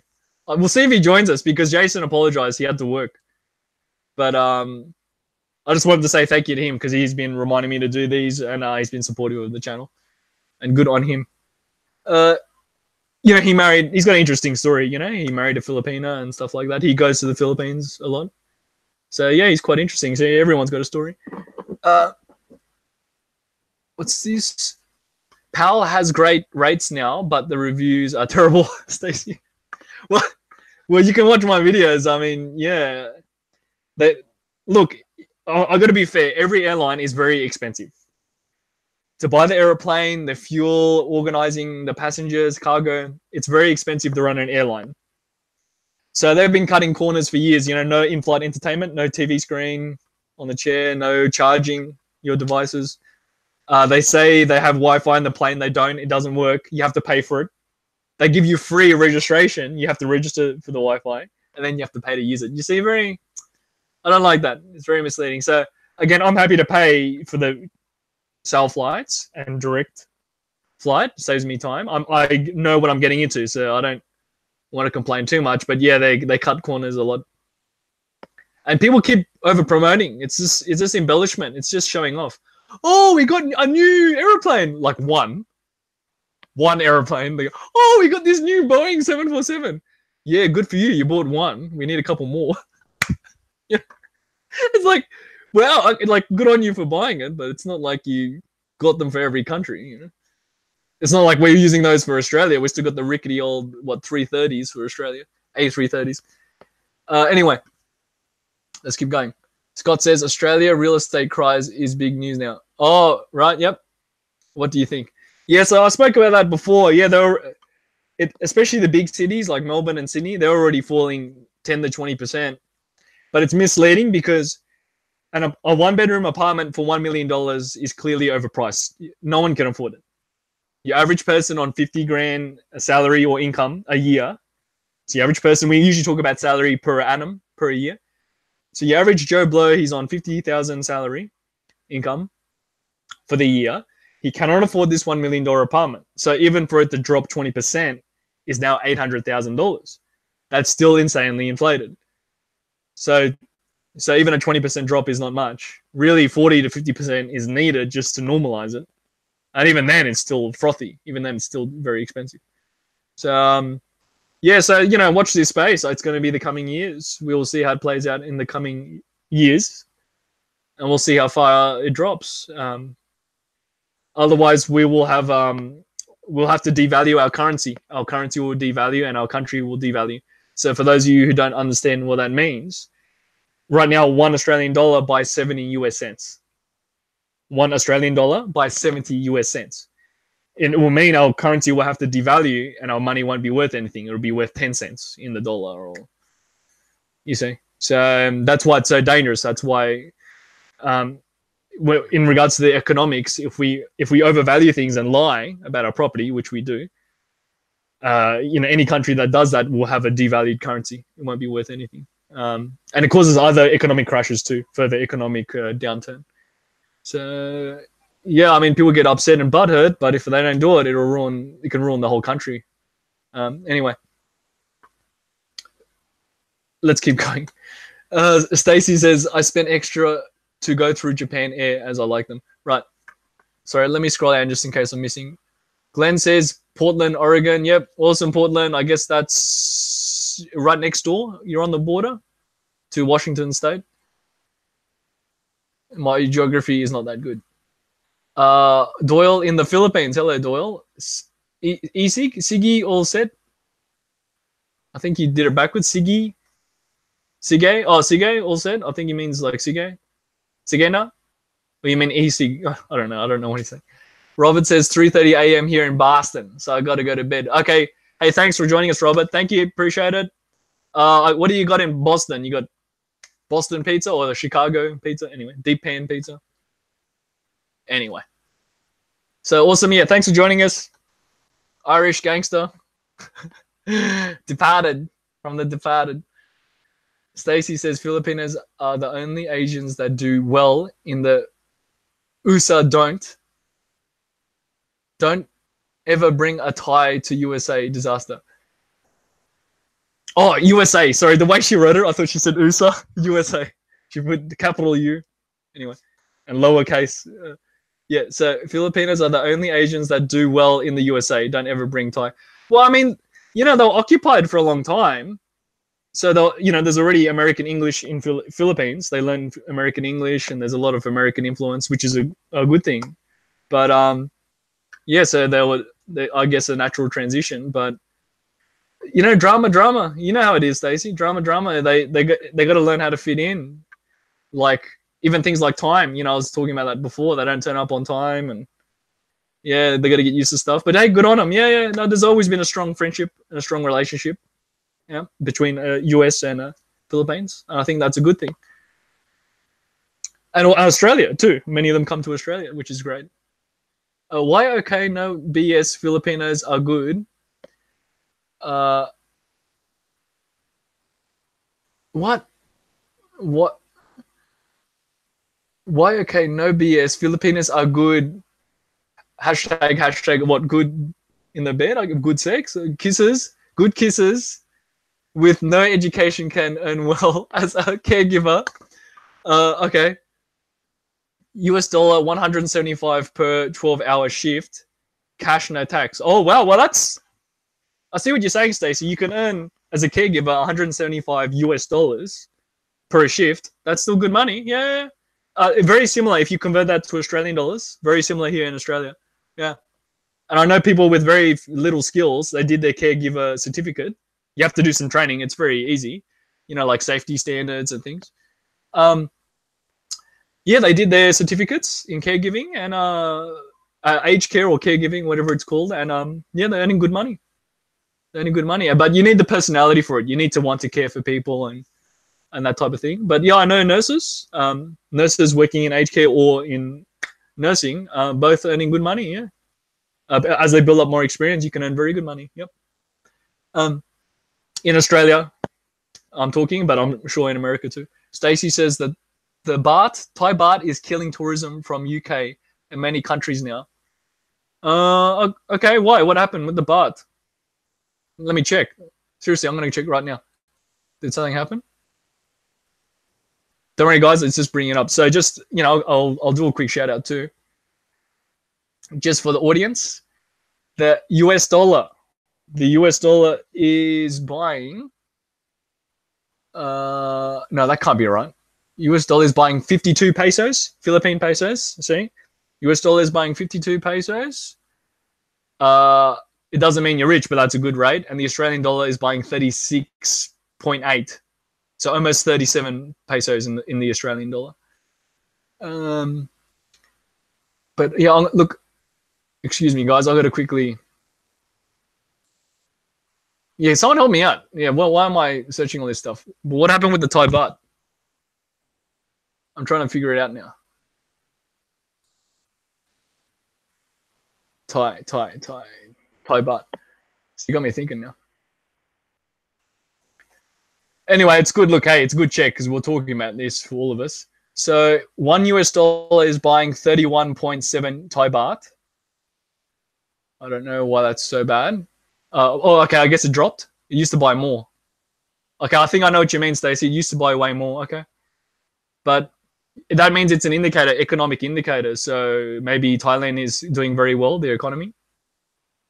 Maybe the economy is very strong. So something like that.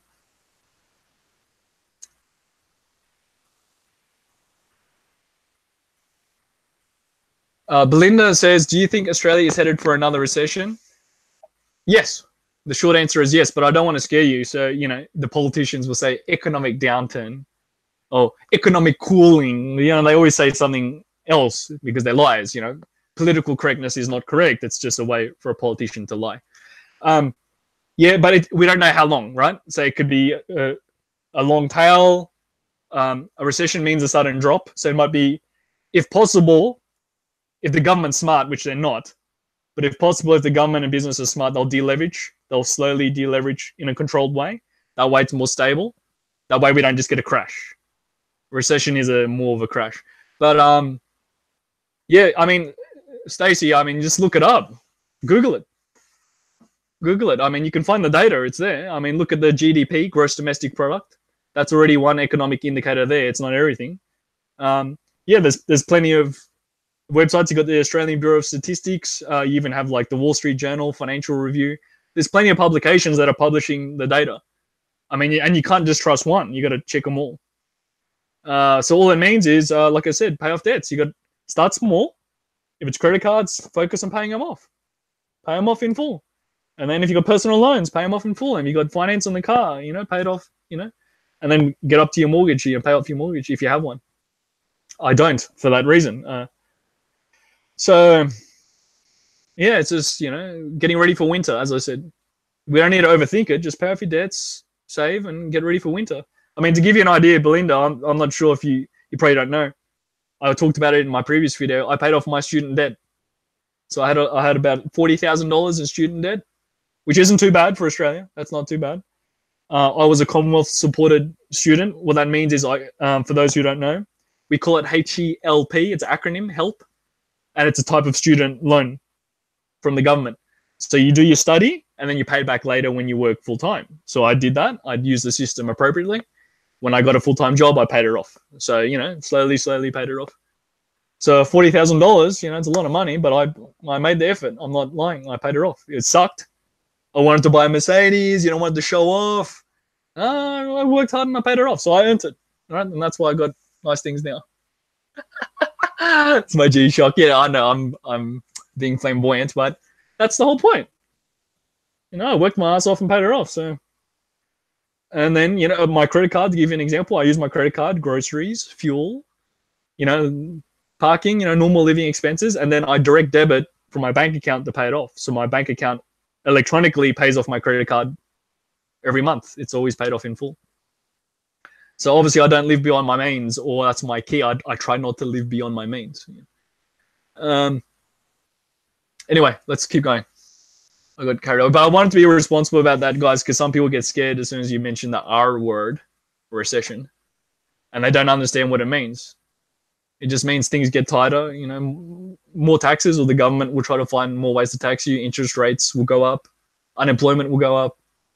You know, things like that. So, yeah, I'm not trying to scare anyone. That's why I say get ready for winter, guys. Get ready for winter. You don't need to get all weird. Just keep doing your thing and keep paying off your debts, and you'll be okay. Don't live beyond your means. If you don't know all this stuff, learn. Google it. Learn. So I'm sorry, I'm just scrolling through, guys. Oh, Doyle is saying, oh, Doyle, you finally changed your name. Hey, thanks, Doyle. Doyle in the Philippines. Good on you, man.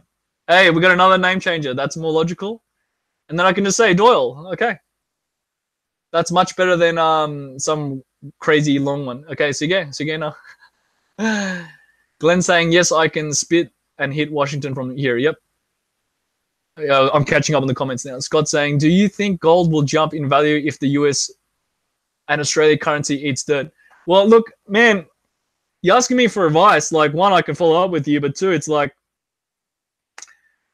the nature of gold is like a backup currency.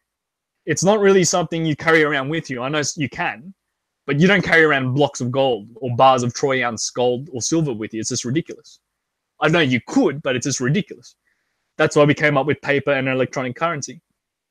You know, paper cash notes and, of course, electronic banking and credit cards and bank cards.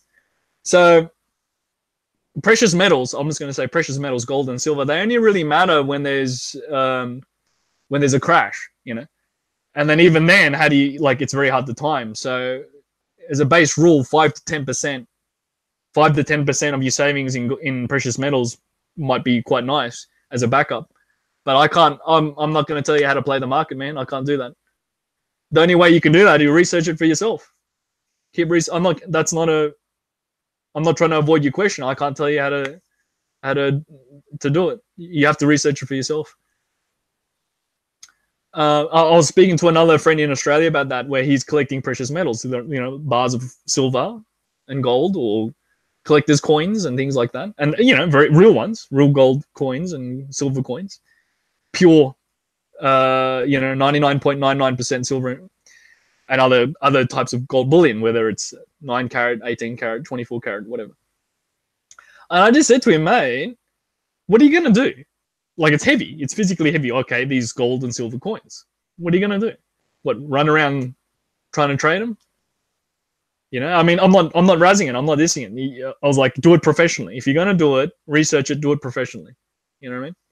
So whether you do it through a fund or a metals trading group, but he hadn't really done that. So that's why I was like, I know it's not really going to work out for him, because he still doesn't know how to trade it.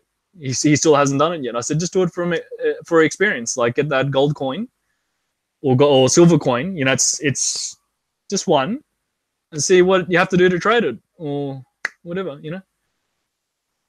Anyway, let's keep going. But yeah, look, guys, because I can't tell you what to do with your lives. You know, you guys need to take responsibility and decide for yourselves. And like I said, risk is when you don't know something. So if you don't know something, research it. Look into it further until you're more comfortable with it. Otherwise, don't do it. If you don't understand what it is, don't do it.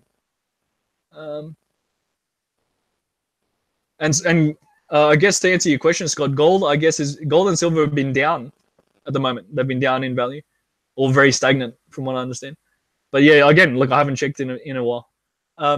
Stacey Stevens, watch the 60 Minutes video on Aussie on the overvalued real estate market. I did, yes. Yes, I did. It's a very good one. And a couple of other groups are doing them now too, as in other media groups, yeah. So it's good. It's getting out there. Thailand was the only country in Southeast Asia that was colonized. That is why. Ah, right. Yes. Okay, I see what you mean. Yeah, historically, yeah. Look, I mean, you got to understand Vietnam, because after the war, they pushed out a lot of foreigners, you know, Americans, Australians, they pushed them out after the Vietnam War. So English was not common, but they still adopted the alphabet. So they have their own Vietnamese writing. Plus they write Vietnamese with English alphabet, even though it's written like Vietnamese language. So that certainly helped. That definitely helped in Vietnam. But yeah, I mean, English is not common. So yeah, from the history too, yeah. Stacy says, Philippines was occupied by the US and before the Spanish, yeah. What's the joke? 300 years in a Spanish convent and 70 years in Hollywood, you know, meaning occupied by the Spanish, you know, Catholic, they're stuck in a Catholic convent, and then 70 years with the Americans, Hollywood style. Esabi, what's your profession? Are you into IT or economics? Yeah, so both. So Esabi, I'm basically a finance manager, or I'm an accountant by profession, but I've done a lot of work for tech companies, technology companies. So even as a finance manager, you still have to learn about technology, and it's something I enjoy. That's why I often talk about tech. Hey, you know what, guys? We've been carrying on. This is great. So we'll finish up a few more. I mean, this is great. We got so many questions and engagement. But I want to cover a couple more topics. So yeah, awesome.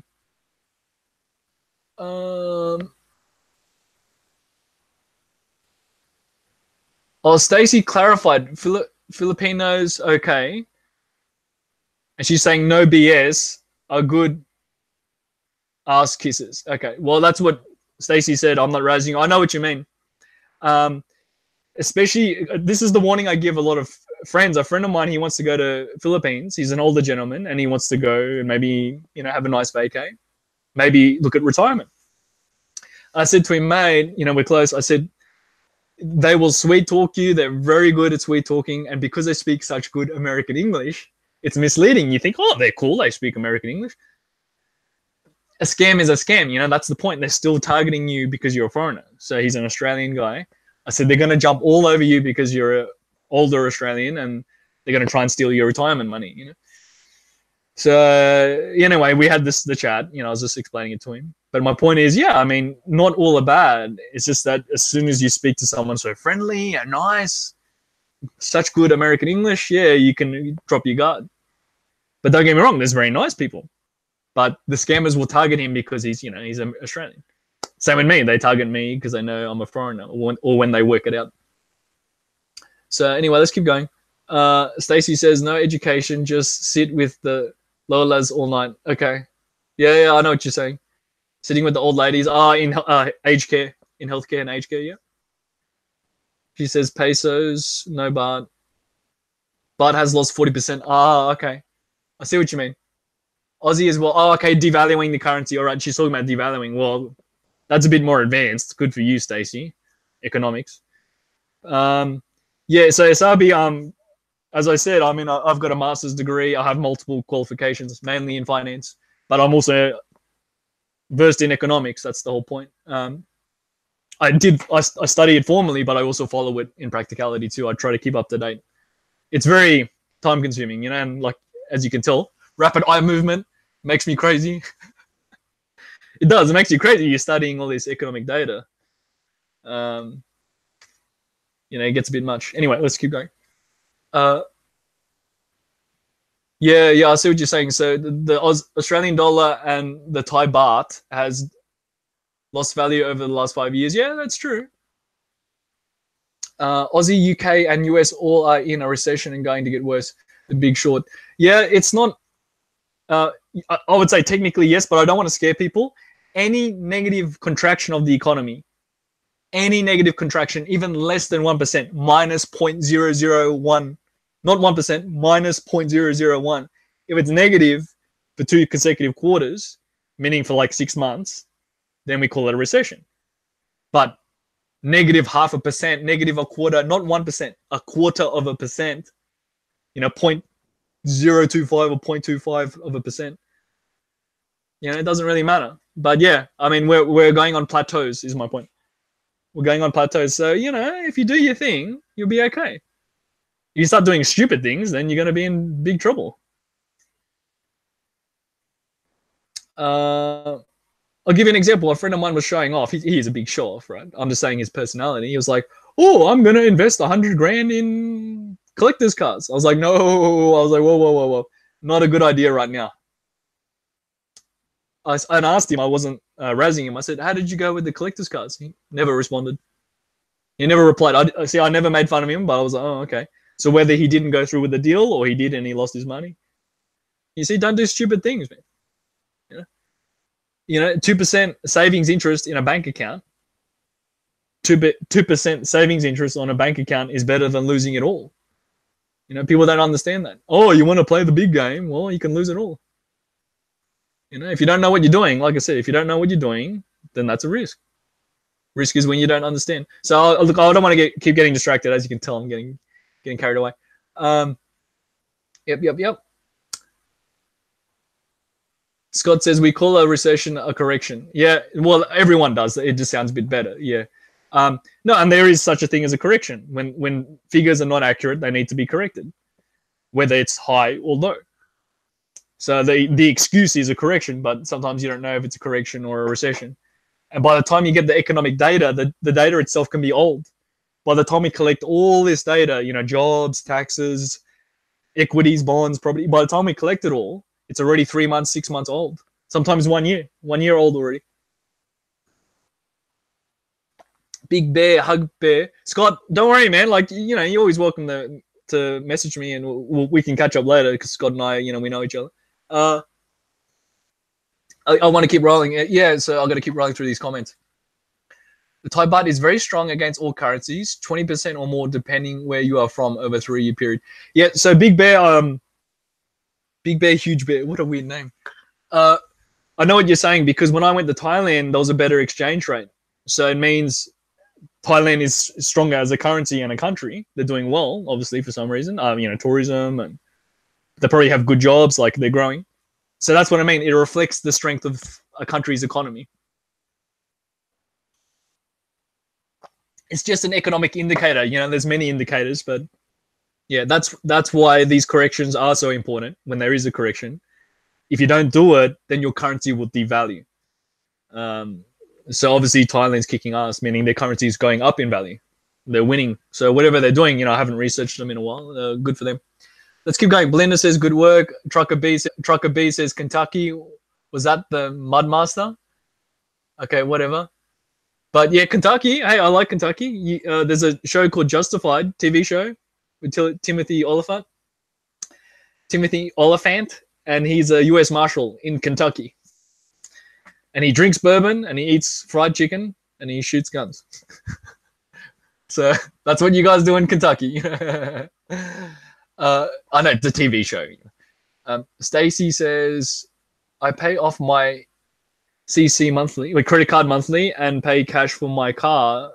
10K, no need to show off with a new card. Yep, new card debt, yep. So, Stacy, you worked it out, and you can save millions that way. Millions. Yes, I said it. For example, you could get just say a Mercedes-Benz, that's $100,000. Ooh, fancy Mercedes-Benz. You could buy it a couple of years old secondhand for half the price, even a quarter of the price. I mean, cars are very expensive in Australia, as you can tell. We pay a lot of taxes. Yeah, so there's a trick right there. You buy the car a few years old or secondhand, you get it a half or quarter of the price. There you go. You just saved, what, $70,000? Yeah, $50,000, $70,000. No exaggeration, So yeah, I mean that's a great little trick there. And why do you need to get a car to show off? It's stupid. You got to understand the government loves it because they tax everything in Australia. They put so much taxes on the car, taxes on fuel, taxes on the tires, taxes on the registration. See? Yeah, buy a new car. See, they encourage people. Yeah, show off. Buy a property. Yeah. They say that. Why? Stamp duty, rates. Government loves it, man. They make a lot of taxes, man. Land taxes. So anyway, we're getting carried away. Let's move on to some other things. Filipinos are funny American first names and Spanish last names. Yes, very much so. She's saying they have American first names and Spanish last names. Yeah, but it's like any culture. You adapt. You might adopt a Western first name like me, Brandon or Brendan. They say Brandon. Anyway, God will go up. Sorry, gold. Stacey saying gold will go up and the dollar will fall. Yeah, speculation, but yeah, look, let's keep going. Stacey says Thais buy gold in Thailand for almost spot as labor is cheap. Thais buy gold in Thailand for almost spot. Huh. Okay, I see what you're saying. They trade in other ways. Yeah. Okay. Gold, silver is real. Bitcoin is a pump and dump. Yep. Bitcoin, it's just magical crap on the internet. It's not even real. Bitcoin isn't even real. So, okay, yep. For those of you who don't understand what I mean, gold and silver are tangible. They're real. They're backed by themselves, gold and silver. What is Bitcoin backed by? Is it backed by gold? Meaning, are your Bitcoins worth like gold in a vault? Or silver? Or diamonds? Or cash? The only thing backing Bitcoin is the cash you paid for it. So it's a great big pyramid, great big Ponzi pyramid scheme, So there's nothing really backing Bitcoin. So anyway, let's keep going. Don't get sucked in. Yep. It's called naked shorting. That's why the price is down. Okay, I see what you're saying, Stacey. Vietnam and Laos, Cambodia all have French influence due to colonization. Yep. Yes, that's very true, including the food. Many people going to Vietnam now as more friendly on visas and foreign people. Yes.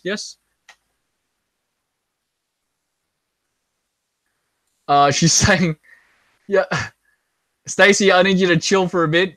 You don't have to check into a visa immigration monthly like a sex offender. That's a thing, meaning they want tourists to check into the local police station just as a tourist. They want people to always check in any district, any area you're in. But I guess she's saying maybe they're lightening up a bit. You don't have to do that. So technically you have to. Not everyone does, but you're supposed to. Because it's still a communist country. And no visa, no trip. Make sure you get your visa. It's very easy. Like for me in Australia, they gave the visa in 3 days. Like it was easy, but you just have to apply and they just give it to you. But you still need to get it. Okay. And it's just a sticker. They put the sticker in your passport, or you could bring it with you, the whole page, but just put the sticker in your passport and bring the page as well as a backup. But it's just a sticker to say, yes, you've been approved, and it has the serial number, the receipt number. You don't have to check into a, okay, whatever. I respect you as you understand economics and currency rates and change many things. Yes, thank you, Stacey. Yeah. Well, that's the idea, I mean, you don't need to be an expert. You just need to understand enough for yourself. But for me, yeah, obviously I'll go a bit further. There's a lifetime of study and also work that I've done. So Doyle in the Philippines, no matter where you live, you must be on your guard. And if it's too good to be true, then it usually is. If it's too good to be true, it usually is, yes. So keep your money things, keep your money things you have to yourself. Yep. So yeah, he's just saying, be discreet and try not to show off too much. High baht keeps the inflation down. Stacey's saying, okay, still talking about Thailand, okay. The Thais are very wise. Yes, they are. Oh, Donald Collins. Donald's been around for a while. Hey, Donald, thanks for joining us, man. Greetings from Orlando, Florida. Yeah, he's been following the channel for a long time. So, yeah, thank you, Donald. And I'm very happy you said hello. Very nationalistic. Stacey saying, yes, I drink beer, bourbon, and love a Second Amendment. Love the Second Amendment. Hey, good on you. Stacey's a cowgirl, I guess. You're a cowgirl. You drink your bourbon whiskey and you love the Second Amendment. That's the way to be. Belinda says cars lose value at the moment. They are driven off the dealer's car park. Yeah, exactly. It's ridiculous. Oh, so Dino. Hey, Dino. Welcome. Hey, B, where are you living these days? Not far from Sydney or outside of Sydney. Secret agent for now. But Dino, you're always welcome to message me directly, man, because, you do on Facebook. I've already told you, man. I already told you on Facebook. We've had chats. Big Bear, Hug Bear. But yeah, look, I'm happy to hear from you, Dino. Thanks for joining us, man. And you can share with us anything you like, where you're from, if you want to share with the audience. But yeah, Dino's cool. He's from Australia. Big Bear says, most of the Pinay I have met have several nicknames. Yeah. The reason why they change their names often when they've scammed someone or have a different boyfriend or have multiple boyfriends. So all of the above, meaning they might break up with a boyfriend and have a new one. So they change their name. They might have several boyfriends. They're playing the game. This one pays her rent. This one pays her food. This one pays her phone. Guys do that too. No, let's be fair. The Filipino guys do that too. They play. He's dating they'll tell me the Filipinos are saying, oh, I'm dating a Korean girl, Chinese girl, Japanese girl, even American girl, European girl. Yeah, trying to play the game. So yeah, they change their names often. That's a warning sign too. If they change their names a lot, that's a warning sign. If they're not using their real name, try to check their ID as well. Check, like, just, let me see your photo, or let me see how old you are, or, show me yours, just for fun. And then take a photo if you can, but figure out their real name and ask them. Don't be afraid to ask. Say, look, I don't mind. Why do you use so many different names, It's already a warning sign they've got several boyfriends or girlfriends, depending on the gender, male or female. So, yeah. And depending on what they're trying to do with you, because they'll purposely not use their real name if they're trying to scam you or get something or steal something, stupid. Whether male or female. And look, guys do that here in Australia too. So I'm not being uppity. I mean, I've met guys and girls here who use fake names too. And we're not just talking about a nickname. We're talking about it's just stupid. They would never give their real name. Okay, let's keep going. Big Bear says, buy stocks and reinvest the dividends. Yeah, that's very normal. Yeah, long term, long game, Yeah, so Dina's from Melbourne. Yep, good on you. We were just talking about Melbourne before, so yeah, good on you. Cool. Melbourne's a very nice city. A good-looking city. I mean, I've been there a couple of times, yeah. So, and a bit slower paced than Sydney. You know, a bit more laid back. You know, so okay. Stacy says, FYI, Facebook is losing customers over 15 million in USA, and in my opinion, in the next MySpace. Oh, I don't think so. I know what you're saying. I know it's lost popularity because of recent controversies. If you understand the technology in Facebook, it's a huge investment, huge mega investment. They have rows and rows of computer servers, you know, the equipment. They have warehouses full of all these computers to support Facebook. So I'm not saying it's the best. I'm just saying they've already invested so many hundreds of millions of dollars. I don't see many other companies doing it besides Google. People are already not happy with Google's social media approach because Google uses Google Plus, and a lot of people, including myself, are not very happy with Google Plus. So what? You're just going to stop Facebook and go on Google Plus? Well, you can.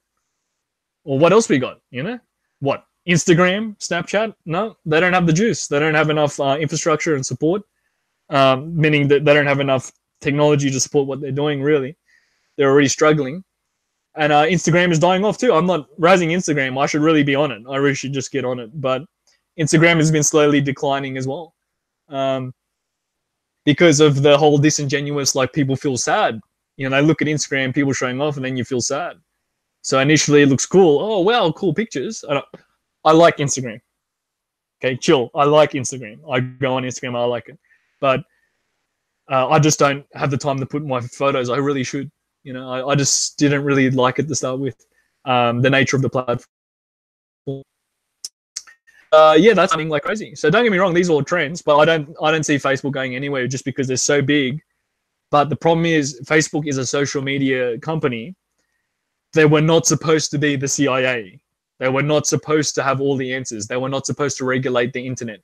And that's the pressure they're under now. Everyone's expecting them to regulate the internet or be the CIA or whatever, which is stupid. They shouldn't be. They shouldn't be regulating the internet, and they shouldn't be doing the whole intelligence gathering thing. So that'll work out. That'll work itself out. And if it doesn't, then they'll get regulated by the government. The US or other governments will regulate them with laws, which will totally destroy them. At that point, they will fail and become the next MySpace. But I don't see that happening. I think they're too smart for that. That Zach Zuckerberg, what is it? The owner, he's a smart kid, man. Oh, he's not a kid anymore. I mean, he's a young man, but he's a smart guy. He's a tech genius. But he himself, I think, needs to get more in touch with his customer and team. You know, people have criticized him for being a bit out of touch because he's a multi-millionaire and he's a tech genius. So, yeah, if you can get more in touch, a bit more down to earth, you know, focus on making the platform awesome or keeping it awesome, yeah. But, yeah, if they get government regulation, they're screwed at that point. Let's keep going. Stacy says, only desperate flips love FB Facebook. Well, yeah, look, it's very popular, yeah, with the Filipinos. But hey, look, it's popular with us too. I like it. I still like Facebook, and I did it before. I hated it. And this is a great tip for all of you. I went through my Facebook. I was embarrassed because I only got on it in 2008. I only got on Facebook in 2007 to 2008, so I got on late. All my friends were on it years before me. And I was deleting anything unnecessary. I was like, oh my God, there's spelling errors, or there was a link to an interview and the link didn't work anymore. You know, broken links. I just delete, cleaned it up. I kept the pictures that I wanted, kept the friends that I wanted, you know, even removed, oh, look, I'm not even friends with this person anymore, you know, blah, blah, blah, blah. Just go through your Facebook and clean it up. That's the best advice I can give all of you. It's worth it. I spent days on it because it takes a long time to load. Some of the posts were from 2007, 2008. I think there was even one from 2006. It was just a stupid picture, you know, like a really poor quality old picture of me and a friend and a pizza or something. So I was like, oh, this is a stupid picture. I just deleted it.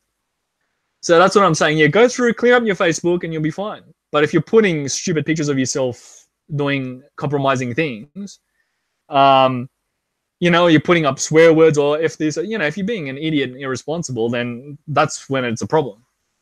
So just go through and clean it up, and yeah, you'll be fine. But no, I can see Facebook growing if anything. So I know, yeah, they're going through a funny time. And you don't have to do everything. Learn how to use your security controls. You don't have to show people everything. People don't have to see everything. And yeah, like I said, delete off anything you're sensitive about or don't want. Let's keep going. Dino says, do you own property or rent in Sydney? So I'm renting at the moment. No, I don't own property at the moment. And it's a pain. It sucks. So I'm just going to say it sucks. I'm not happy. I'm not happy with my current situation. That's something I want to deal with. That's why I haven't traveled. But yeah, the market's insane. I mean, like I said, you can't afford a $1 million apartment, 1-bedroom, rundown crap apartment. So we got to let the prices cool off, meaning let the prices come down and be more realistic. Otherwise, people will move overseas. I'm not kidding. It'll actually impact the whole of Australia. People will just move overseas or go overseas, like me. Okay, fine, I'll go overseas. You know, it'll impact the whole economy. It'll cause the whole economy to crash if we don't adjust the property prices.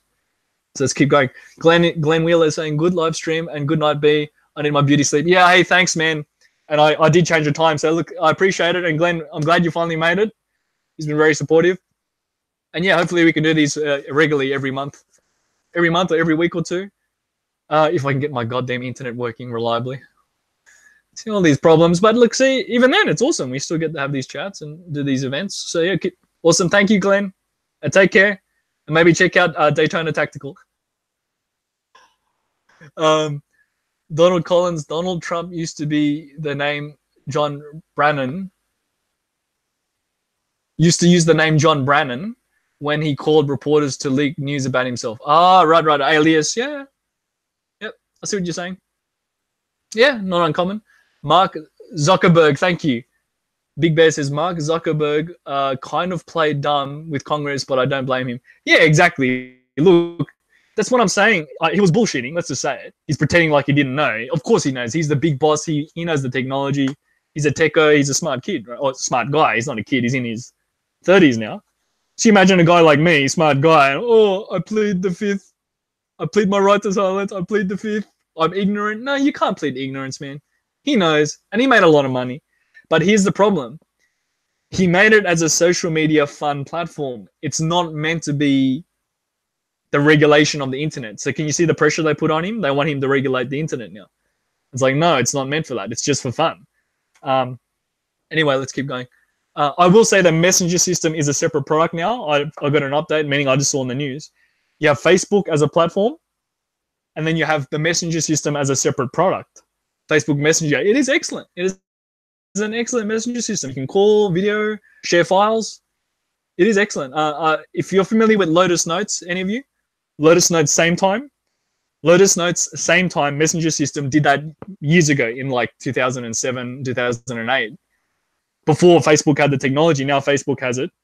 So I'm not saying they copied or anything. I'm just saying that usually these systems are very expensive. You have to pay money to Lotus Notes same time to get it. Now, hey, you got it for free with Facebook. So they're investing hundreds of millions for that technology so we can use it for free. It's a sweet deal. Anyway, let's keep going. But yeah, clean up your Facebook if you're paranoid. And we'll check your security settings. Belinda Vlogs, what? Employers look at social media when hiring new workers. Yep, I worked for tech companies. We could hack it. It wasn't really a hack. It's called a security audit. And we could just ask them, can we look at it? And they say no. Well, we can look at it anyway. We had security manager. It's like an auditing tool. It goes in and checks. So yeah, we could see everything, man. We could see everything. And I was friends with the security manager, and he just said, your FB is fine. He said, I looked at your Facebook, you're fine. I just saw some pictures with your friends, partying, food, you know. He said, looks fine, but he just said, just be careful. He just said, I saw some trips, you went overseas, just be careful. He said, it's totally fine. Just don't be too risky, you know. But yeah, he didn't have a problem with anything, you know. So he's just being responsible, you know. He's being a good security manager. Oh, he showed me one guy put up like pornographic pictures and you know, drunk and taking drugs. He's like, you idiot, man, take it off. He's like, you can leave it, we can't force you. But he goes, that can be used as evidence against you, you know, idiot. Not the company. If someone wanted to lay criminal charges, you know. It's like, you know, you're partying, shh, keep it quiet, don't put it on your Facebook, idiot. Anyway, let's keep going. So he was cool. He wasn't a strict security manager. He's just like, yo, delete it or you're gonna get in trouble. Dino saying property is so expensive in Sydney, Melbourne. Yep, overinflated, overpriced. Scott says, FYI, I installed the RAM. My computer rejected it like a bad kidney. Really? Okay, we need to chat. All right. Well, I'm sorry it didn't work. Damn. Okay. So, well, okay. We'll talk more, Scott. But he wanted to do a RAM upgrade, so we'll see what happened. See what happened there. That's a shame. Okay. So, but yeah, I'm happy to follow up, man, and help you with that. Paul Ellis says, hey, Paul. He's been following for a while. Hey, Brennan, you live by yourself or no roommates? No, it's in a shared house, and that's a problem. It's part of the problem. So, you know, I've got to respect their privacy. And yeah, I'll talk more about it one day. But yeah, it sucks. Chris S says he mentioned it's a shared house. Yeah. Oh, look, thanks, Chris. But also, you know, people are chiming in at different times, and yeah, that's cool. People are coming and leaving. So let's check. Yeah, 19 people watching. Awesome, new record. Thank you, 19 people. It may have been higher. I'm just flipping between all these different screens. In order for me to do this, I'll have to have multiple screens open. So anyway, or browsers. When's your next adventure? Not sure, man. Maybe later in the year. I'm not in a rush. Maybe later in the year, Christmas time or something. I'm sorting out other life stuff. And also, measles, man. Dino, there's a measles outbreak in Philippines. I'm just going to come back with measles. And other illnesses, dengue fever and all these other things. I think smart people can do. Big Bear says, I think smart people can do stupid things. Jeff Bezos comes to mind with taking pictures of himself. Yes, I was just looking at that article. Thanks, Big Bear. Jeff Bezos is the founder of Amazon, the big boss of Amazon, online shopping. He's a billionaire, this guy. He's a beast. He will buy out a whole business. Like, he's a beast, you know. So he's crushing it. And he got caught with some scandals. You know, he had an affair and all these silly things. So it's like, yeah, he's a billionaire and he's a techo, big online shopping, big boss. But so he got into some trouble. Yeah, but he owned it, from what I understand. He owned it, so he's going through a divorce, and his wife's going to get a very big settlement. She's going to get a big payout, so I think she's happy. But yeah, I believe they're working it out. So.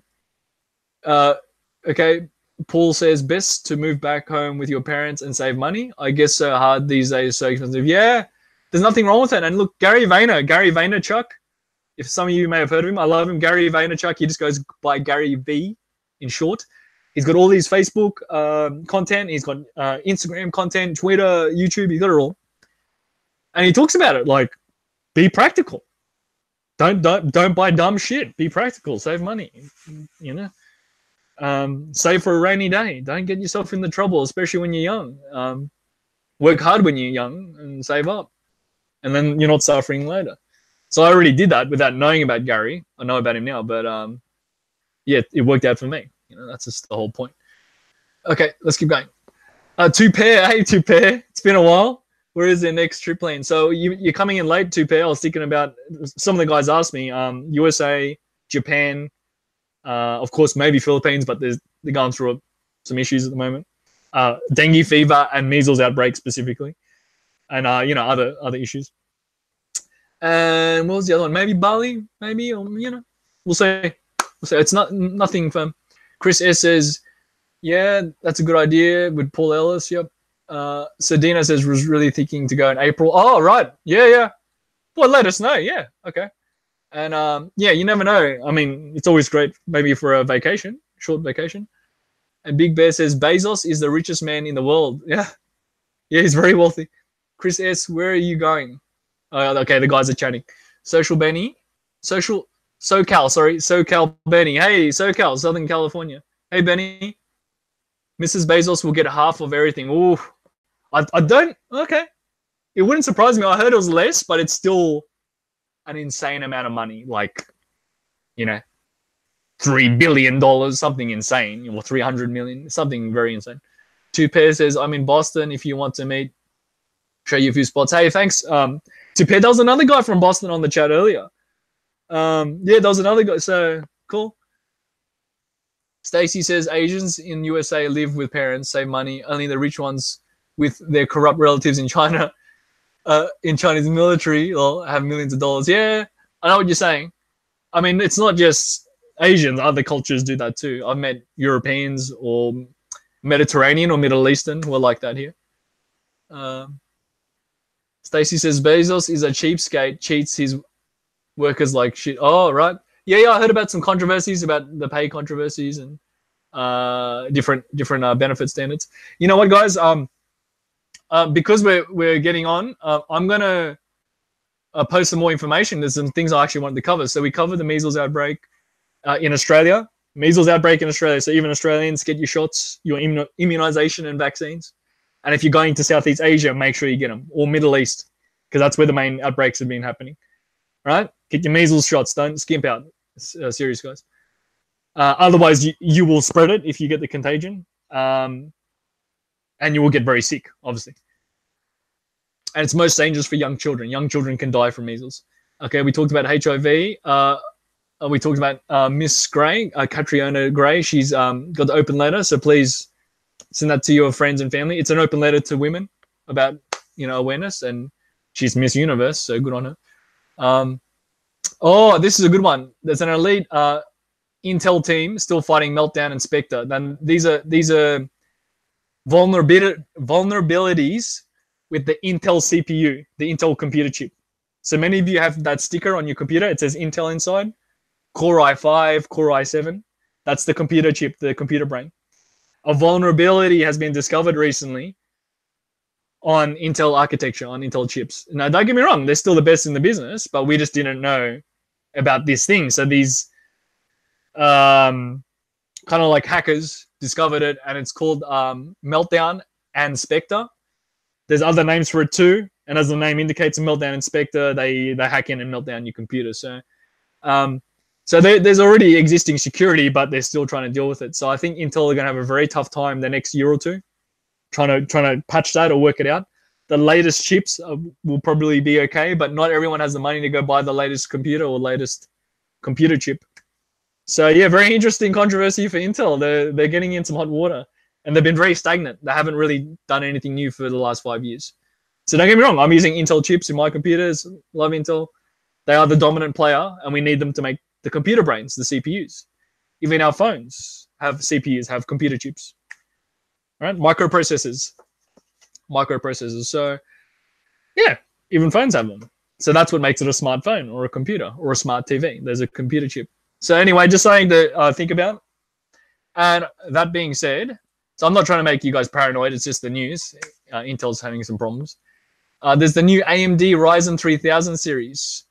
Now, the reason why that's a big deal, AMD also make CPUs, microprocessors, and they're making them for half the price of Intel.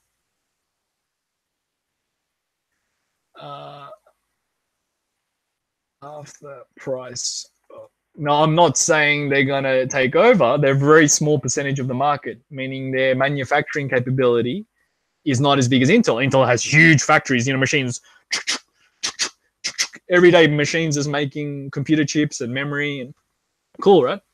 So AMD doesn't have that capability yet. They outsource it. But maybe in time, if they make a comeback. So we're calling it the AMD comeback. So AMD, the company. Hopefully, they make a comeback. Now, what's got my attention, they're making an 8-core, 16-thread processor. 8-core, 16-thread. That's more cores and threads than you can poke a stick at. For normal desktop machines and for laptops. So Intel ain't got nothing on that, man. Intel ain't got nothing on that, because if you buy Intel 8-core, one, you can't even get your hands on it. The 9900 series, Core i9, 9900. No one can find it, and even when you find it, you're paying like $2,000 for it. So anyway, you get my point. That it's good to have some healthy competition. So yeah, just keep an eye on it. I don't think it's going to be like straight away, but maybe at the end of the year, we'll see some of those AMD 3000 chips, AMD Ryzen 3000 chips, and I'd very happily buy a computer with them if they're as good as they say they will be. The main controversy has been clock speed, the actual fastness, the clock speed. Apparently AMD has addressed that with the 3rd gen, this 3000 series, meaning make them as fast as Intel. And what was the other thing? Less power usage. So less power usage also means less heat and more compact parts. So Yeah, apparently they're winning. Apparently they're doing well. Chris S, yeah, cool. Chris is chiming in. Yeah, the Ryzen processors are going to be a bargain. Yep, half the price, brother, of anything, like for like. A 4-core AMD will cost half the price of a 4-core Intel. And they're coming up with, yeah, oh, sorry, Chris is talking about it. 8-core and 12-core, yep. If they bring out the 12-core, that's 12 brains, right? The 12 brains in a chip, just for the new guys. They will clobber the market. They will absolutely clobber the competition, man. I'm not saying they're going to take over. I'm just saying no one else has that solution for that price. And 16 cores, yep. 16 cores, 16 brains, that's... And 32 threads. It's 16 core, 32 thread. Meaning it doubles. It can double what it can do. So, yeah. Will be expensive, though. We'll see. We'll see. Yeah, so I posted the link, the news link. That's Tom's Hardware. He has very good, like, just forum, technology forum. And you can see the pricing. It's just a basic, salty, basic quote. So, like I said, we'll see more realistically at the end of the year, end of 2019. But, hey, good on him. Good on him for being competitive and at least trying to make them. I hope it works out. I'd happily buy a desktop computer or a laptop with a AMD. Doesn't bother me. But we need to test it. We need to make sure it's reliable. We need to make sure it's working. Big Bear says, I have already had the measles and chicken pox and only date Pinay girls that sit in the front row in church, which makes me feel this. No! No! I'm gonna, what? Big Bear, I have already had the measles and chicken pox and only date Pinay. Pinay means Filipina. Only date Pinay girls that sit in the front row in church, which makes me feel this. Doesn't even make sense, but yeah, I know what you're saying. That's a good one. Okay. All right. Cool, Big Bear. Respect. Stacey says, thank you for the live stream. You're the truth. That is why I like you, no BS. Thank you, Stacey. That's the point. Integrity. It matters. Keeping it real. You're not PC up to YouTube. You talk around it, but not about it like a smart crook law. Sorry, what do you mean? You're not PC up to YouTube. Politically correct? Is that what you mean? You're not politically correct to YouTube. You talk around it. I'm happy to answer it, Stacey. Flesh that out. I'm not sure what you mean. Maybe just the way I read it. And Chris says, haha, Big Bear, what do you mean, Stacey? Yeah. So, Stacey, I'm happy to flesh it out. I mean, you always bring up good questions, and I'm happy you're always supporting the channel. So, yeah. But are you calling me out on something? Yes. You are not. I'm not sure. Maybe you're calling me out. I don't mind, but flesh it out. Yeah, flesh it out. Or maybe it's a pun. Maybe she's telling a joke. Is that a joke? You're not PC up to YouTube, like PC computer? Is that a joke? Or many YouTubers are paranoid. Yes. Yes, rightly so. Well, I mean, don't get me wrong. You go to my homepage, any of you, click on my homepage, Be Adventures, subscribe, obviously. But you'll see on my homepage, I've got travel videos, food videos, Australia vlogs, Philippines, Vietnam, Thailand. I'm just sharing my adventures. That's why it's Be Adventures, Brendan's Adventures. But yeah, I like to share what I like. Meaning, if I like a certain cooking dish, I'll share it because it's something that interests me, and hopefully it interests you. Or if I do my shooting range, I'm going to the shooting range, shooting sports. Okay, it's not for everyone, but I like it. Again, sharing it. It's not about showing off. It's about sharing it with other people who enjoy it. So hopefully I can attract other people who are interested in similar things. So it comes from the old joke. It's become an old joke now, but on my channel, I have a friend in Australia, and he said, oh, mate, I'm really embarrassed. I collect Lego. I said, Legos are cool. So what? And he's got rows. He's got shelves full of Lego. He goes, man, I want to make a YouTube channel. And I was like, well, do it. Don't hesitate. If you like collecting Lego, make it about collecting Lego. Don't make it about showing off. And he goes, oh, but I don't look like Brad Pitt. I said, none of us look like Brad Pitt. You're not supposed to look like Hollywood Brad Pitt, right? That's his job. That he's a professional actor. Just show your Lego and You know, call it good. So that's why he made a joke. Legos, man. Legos AF. Legos, mofo. I got my Legos, you know. It's like, yeah, it's not about showing off. It's just about sharing your interest. Obviously, his interest was collecting Legos. So anyway, let's keep going. Stacey's saying, yeah, many YouTubers are paranoid and will not say the truth. Yeah, it's very normal. I'm being honest. I go through it too, and it's like, do I really want to say that? Is that really even something I can say or want to say? You know, blah blah blah. And you go through all these motions, and then you make a decision. That's all. You got to make up your mind. Some days you may not feel like it, or it may not feel appropriate, and some days it does. Or you may not be ready yourself. You just may not be ready to talk about a certain subject or something.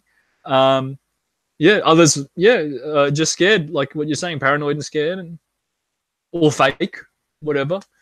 But yeah, it's up to the individual. You know, you have to make that decision for yourself. But it's not that I care for them. It's that I can see the temptation. It's empathy. Empathy. I can see where they're coming from, because, you know, they'd rather just say something nice, or they want to please others, and you know, they want to come off as likable. They want to be more likable. So they even make things up, and, you know, or they're trying to be something they're not. You know, they're bullcrapping. But, you know, the temptation's always there. But you have to get over it and mature. It doesn't matter your age, and go, well, wait a minute. Do I want to be on the record saying that, or is that something I really believe? You know, whatever it is. You know, whether it's you know, your interest, your pastime, or a very strong philosophy. Yeah, is it actually something you believe? If it is, then you might want to stand up for yourself or be confident about it. But if it's not something you really understand or you don't really believe, then you shouldn't be dealing with it, you know. But anyway, I'll get off my soapbox. Yeah, let's keep going.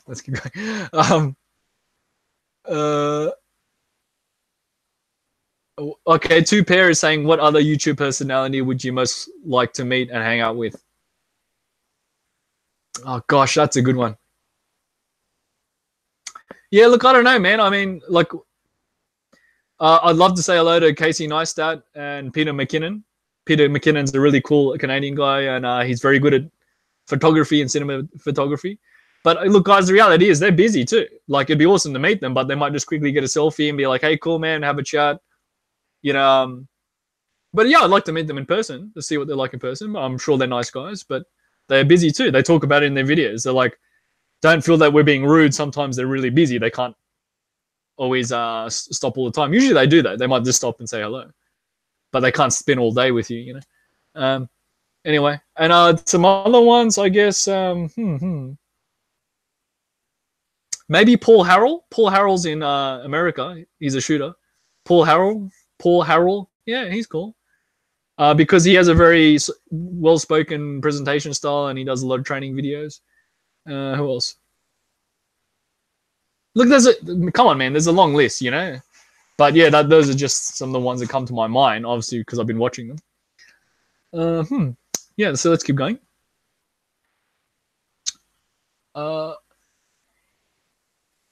Oh, Stacey's saying, but I do that. That's why she respects my channel. Well, thank you. I appreciate it. Okay. Thank you, Stacey. No, I mean, I really appreciate it. And all of you, all the 17 people watching. Awesome. Right now. Okay. PC is politically correct, yeah, in slang. Yeah, I see what you mean. Shorthand. Yep, PC. Yep. I thought you meant PC, personal computer. PC, you know, computer. See, my mind is somewhere else. And also you got other meanings of PC, but anyway. Okay, we thought you meant personal computer. Yeah. Okay, yeah, we're getting over this. Philip Eugenio. Philip Eugenio. When and where is your next trouble? Yeah, I already talked about that, man, previously. I'm not sure. I'm sorting out business and work and other life stuff. Jeez, what time is it now? Jeez, 7:30. Okay, guys, we're going overtime. I'm going to finish up. We're going overtime, but thank you all so much. I really appreciate it. I'll just answer any remaining. So if you got any more questions, yeah, get them out. B, any goals on your radar, or you like flying solo? Yeah, I've made a close friend. Nothing crazy. I have become close, and that's always best, guys. I'm not exaggerating. if you focus on friendship first, you get to know each other first. And if you get to know each other first, even if it doesn't work out, good.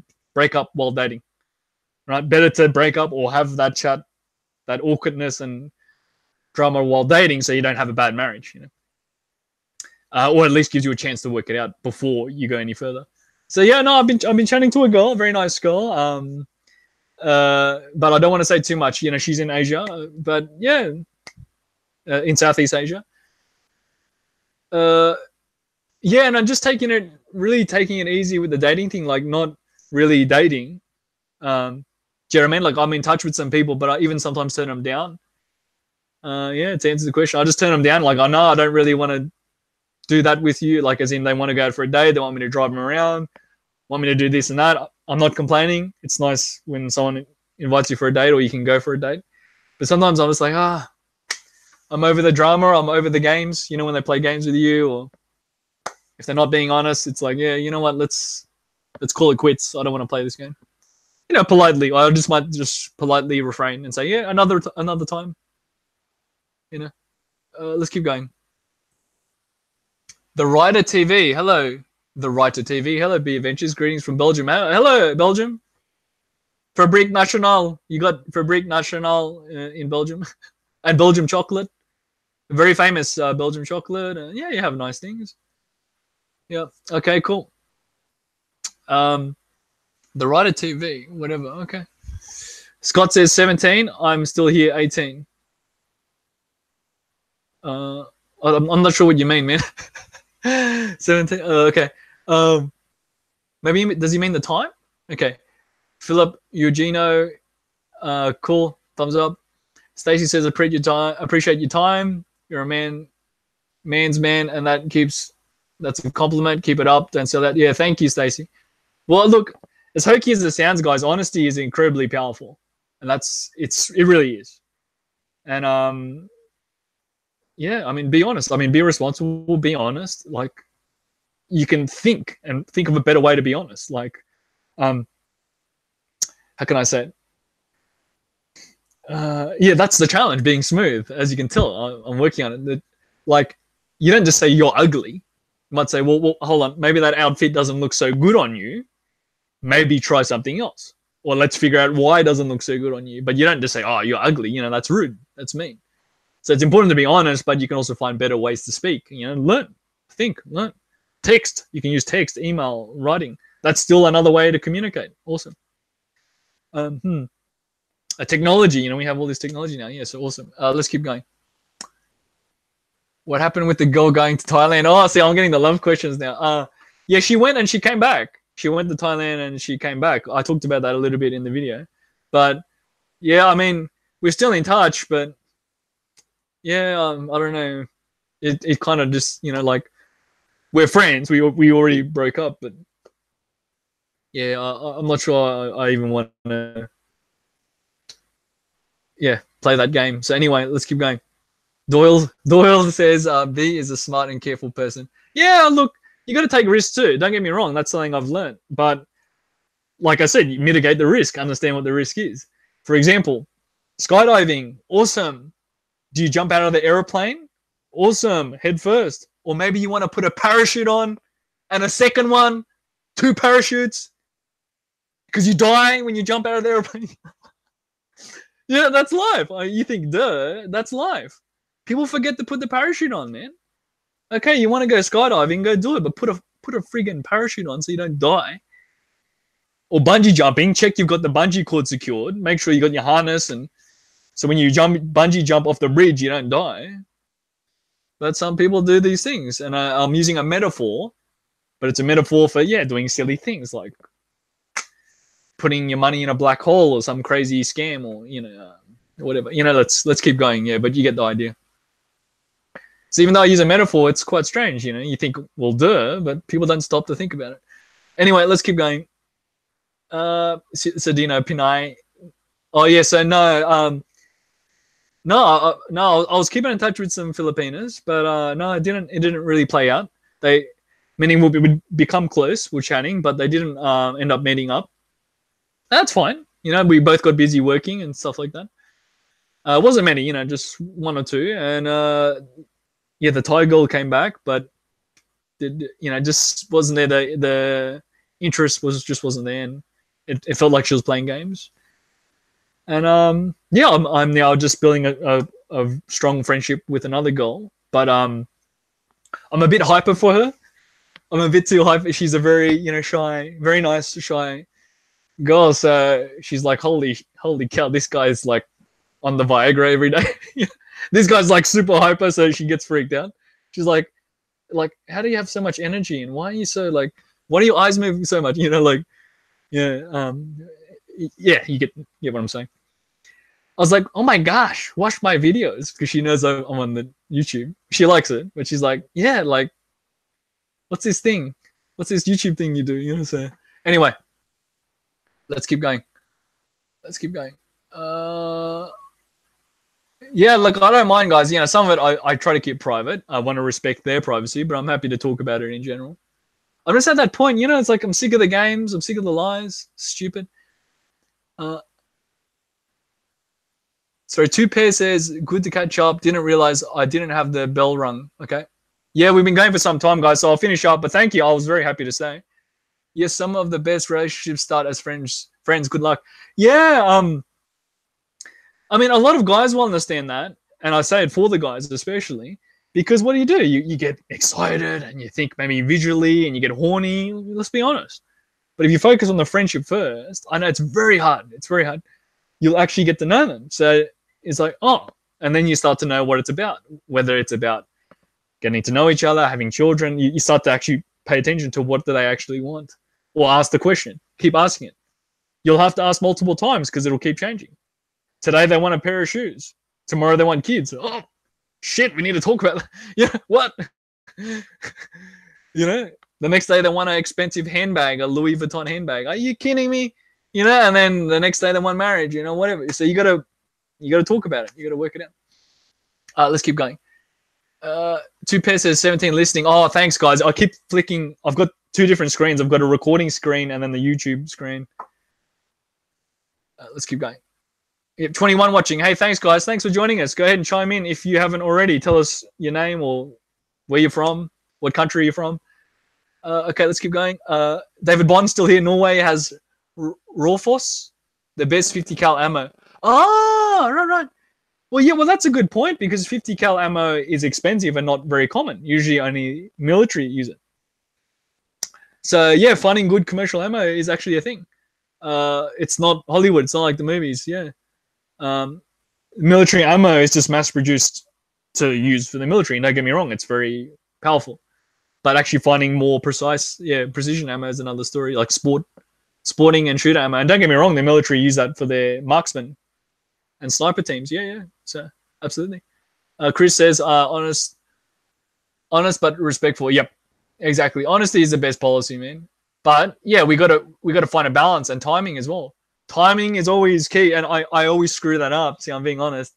Sometimes my timing is wrong. So I'm being respectful. I'm trying to be honest, but the timing was totally off. So it's like, oh man, I've upset them now, or I've ruined my own whatever business project or relationship or whatever it is. So, but yeah, you revisit it later when the timing's better, or when people have calmed down and they're like, oh, okay, yeah. They're like, hey, thanks for telling me, or yeah, okay, you gave me some feedback, blah blah blah. So okay, let's keep going. Scott says, you said you had 17 people watching. I was making a joke. Oh, yeah, yep. I see what you mean, Scott. Yep. The other guys clarified it. Thanks, guys. Good comms. This is what I mean. Really good communication. Good comms. Awesome. Stacey, this is off topic, but the first trip to Thailand, I went into Hooters and did sit next to a Philippine hooker. I was shocked, and she spoke good English. I knew something was wrong. I knew the accent. El hooker, really? Yeah, El hooker. Yep. I've got a video on that El hooker. But yeah, so that's the inside joke. I already shared that last one, but you guys can look it up if you care to know what it is. Are you still in touch with Says Style? The Ryder TV, I'm going to do a quick check on you, Ryder, because no, I'm not. What's going on, Ryder? Are you Filipino or something? Or? Are you Filipino? What's going on? Yeah, you look Filipino. Okay, so maybe you married a European, and good for you. Oh yeah, I've seen you. Oh yeah, right. I've seen you. I've seen your videos before. I took a look before. Okay. Yeah, look, you're behind, sweetheart. You're behind. I already covered this before, but yeah, I'm happy to cover it again, just because some people may not know. Seth announced in 2018 that he had broken up with his wife, Lynn. So Seth and Lynn from Sestar, and that he was enjoying the party lifestyle, and they had broken up. There was a mutual agreement that they were on good terms as friends, and he was still enjoying the partying, and he's also in other people's videos partying. So he's taken down his videos now, meaning he's made them private or whatever. And that's that. That's his own choice as a grown man. So yeah, and I'm not really in touch with him. And he didn't really care to keep in touch as well. I did try for a little bit, but yeah. So that's okay. No hard feelings, but yeah, I've moved on. I guess he's moved on, and good for him. Well, not really. I mean, maybe I hope he's using a condom, you know. That is a thing. No glove, no love. Come on, we got to be responsible. Make sure we have to encourage, you know, be responsible. No.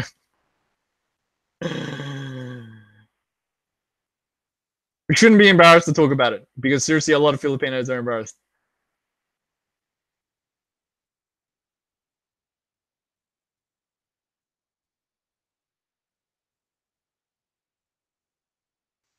Okay, so it's a thing.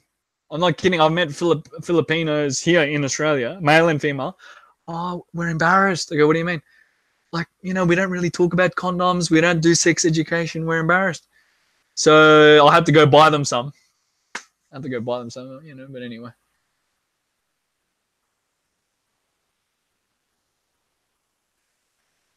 Yeah, the writer, doing the whole sub for sub thing isn't cool. You can get into trouble. But yeah, so anyway, I already gave you a mention, meaning I'm just being nice, giving everyone a shout out. So Scott saying Stacy is a dude. Yeah, probably. I don't know. Stacy Stevens, is that really you, or are you a guy? No offense. Oh, sorry. And Stacy says he's off the grid now after he left his wife. He was too young and lived close to me in USA. Oh, right. So did you actually meet them, Stacy? Did you ever meet them or see them? That's interesting. You better not be telling tall stories. So Cal Benny, I can't comment on how Australians view Donald Trump because I cannot speak for all Australians. All I can say for myself, and mind you, I'm a businessman. I look at the business markets. I look at what he's doing for the most part, and for the most part, he's doing a good job. He's created more jobs. He's helped the economy, blah, blah, blah, in America, but that also impacts Australia. So a lot of people hate on him. I've seen him speak. I've heard him speak. I know he can really have a bad mouth or lose control of his mouth, but he has improved that. And look, he's doing his job for the most part. As a leader of a country, he's keeping the budgets under control, or he's trying to. You know, it's a very fickle thing, you know, because budgets blow out, government budgets, or they run out of money. And then, he's trying to, how can I say, stimulate the economy and create jobs. So good on him. And you can tell, like, a lot of his cabinet, he has politicians, lawyers, business people. Previous presidents haven't had that many business people, so it's important to have that mix. I'm not saying it's the best. I'm just saying at least he's shown the mix. And he was democratically elected. He was elected the president of the country, so good for him. But look, currently he is the president. And yeah, so my respect to him. And I think he's doing a good job for the most part in regards to the business. You got to run a business at the end of the day, right? And as I said, he can improve his speaking and his mouth, but I believe he has. He has improved on his speaking. But you got to understand, he comes from a high wealth, independent background. He's used to saying what he wants and doing what he wants.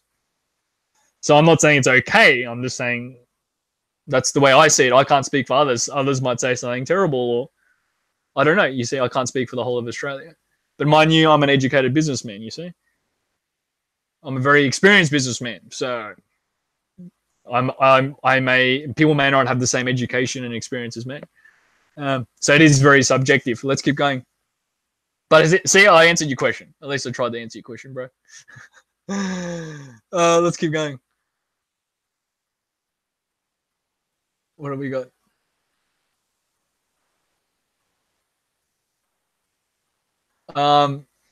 Darwin Keel, Ipio.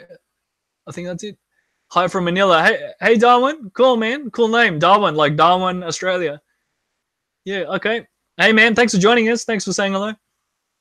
Doyle it says, wear a wetsuit, don't go bareback, as they say. yeah. Okay. Yeah, I like it. Yeah.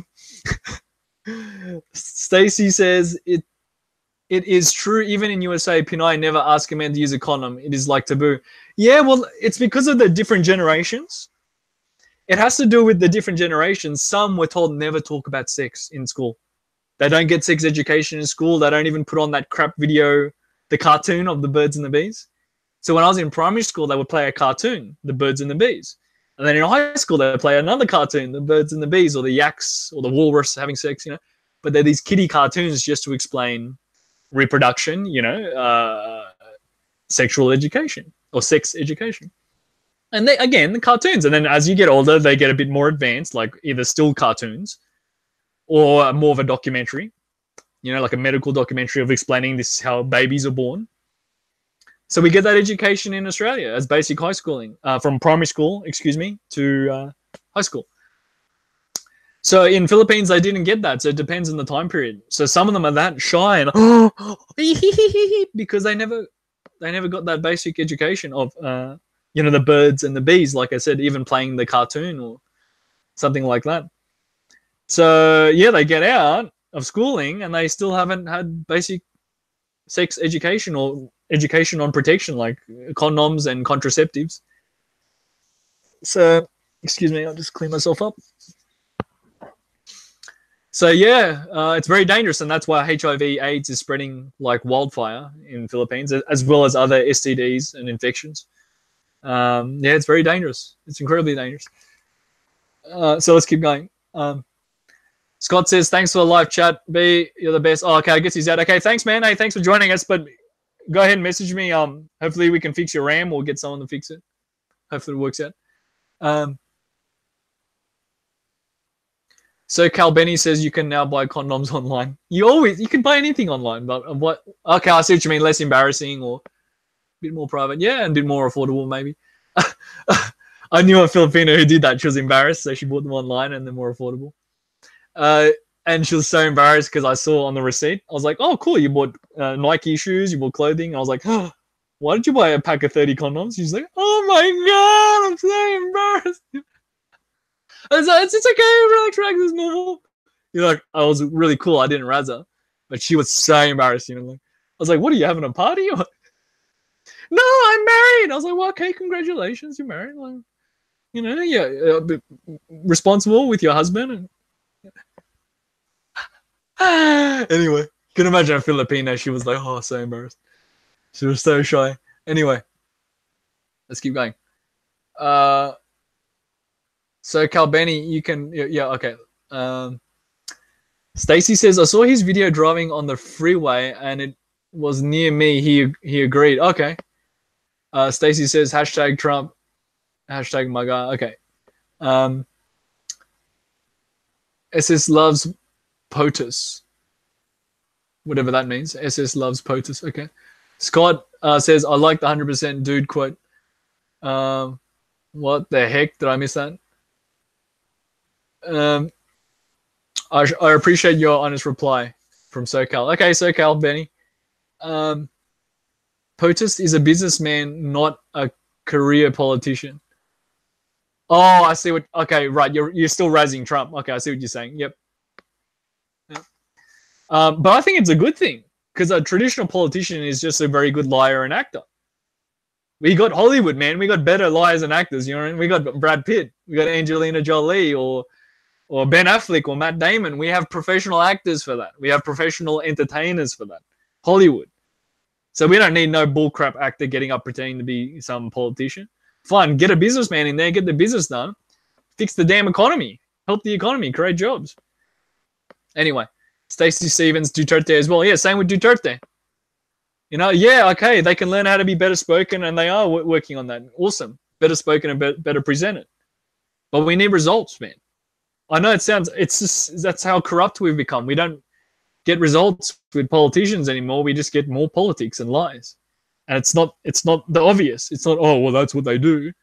No, they're meant to be representing the people. They're meant to be serving the public. They're meant to be serving the people. They're meant to be helping us, and they're not. So, I know politics is a dirty business by nature. It's a messy game, but I think we could do better in 2019 onwards. You know, I mean, this day and age, I think we could evolve past all the bull crap and lies and do a little bit better and actually try to build up our countries, meaning whether Australia or America or Philippines. We should be trying to build up our countries and build strong economies and take care of our countries and look for the future or prepare for the future, you know. Because a politician only cares about their term, whether it's a 1-year term, 4-year term, 3-year term, you know what I mean? They only care while they're in office, while they have power. After that, they don't care. So what are they doing? They're screwing around for their term, their political term, doing whatever mess they can, stealing whatever they can, getting whatever benefits. Anyway, let's move on from this. Yeah, politics is a dirty subject. So easy money NCH, easy, whatever that means. Hello from Columbus, Ohio, USA. Hey, Columbus. Hey, Ohio. Drew Carey show? Was that Ohio? There's a Drew Carey show or something? And he goes, Ohio. Anyway, it used to be a TV show. Easy Money NCH, whatever that means. All right. Well, anyway, thanks for joining us, Easy Money. That's a terrible name. Why are you Easy Money? I don't know. Are you a drug dealer? You're doing something dodgy. Anyway, Stacy says, just say it. They all want a Miss Gray. Yeah. I mean, Miss Gray is very beautiful, but at least she's being responsible. But you know, she's encouraging women's rights and the whole AIDS, HIV awareness and sex education. Yeah. An Aussie Philam child. What?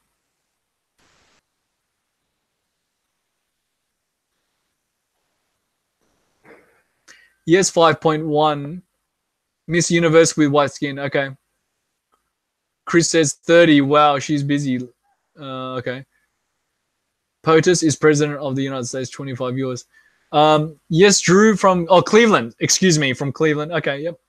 23 people watching. Awesome. Thanks, guys. So what are the future plans with your YouTube channel or just maintain? Well, I'm trying to maintain it. I hope to expand and grow it. But obviously when I'm ready and when I have the time. So, yeah, I've had a lot of things in the works. Sorting out my own life, basically the writer TV. I'm answering her question. Yeah, I'm sorting out my own life. And it would be lovely to document it, but sometimes I don't feel it's necessary or I just don't feel like it. I could show you all the drama and things I'm going through, but I'm just sorting out myself, sorting out my own life. And yeah, I hope to keep growing the channel. So, yeah. Okay, let's keep going. Scott says, I bet on the way up and on the way down. I don't care who is in office. P.S. Drew Carey was Cleveland. All right. They're correcting me on Drew Carey, Cleveland. All right. Anyway. So, guys, look, we're already over time, but thank you. I mean, this was lovely. We started at 5, which is almost 3 hours. See, I've over-talked. And I'll just quickly share. I had some last notes. Anyone who liked StarCraft, it was a classic computer game, StarCraft. I'm just going to share it.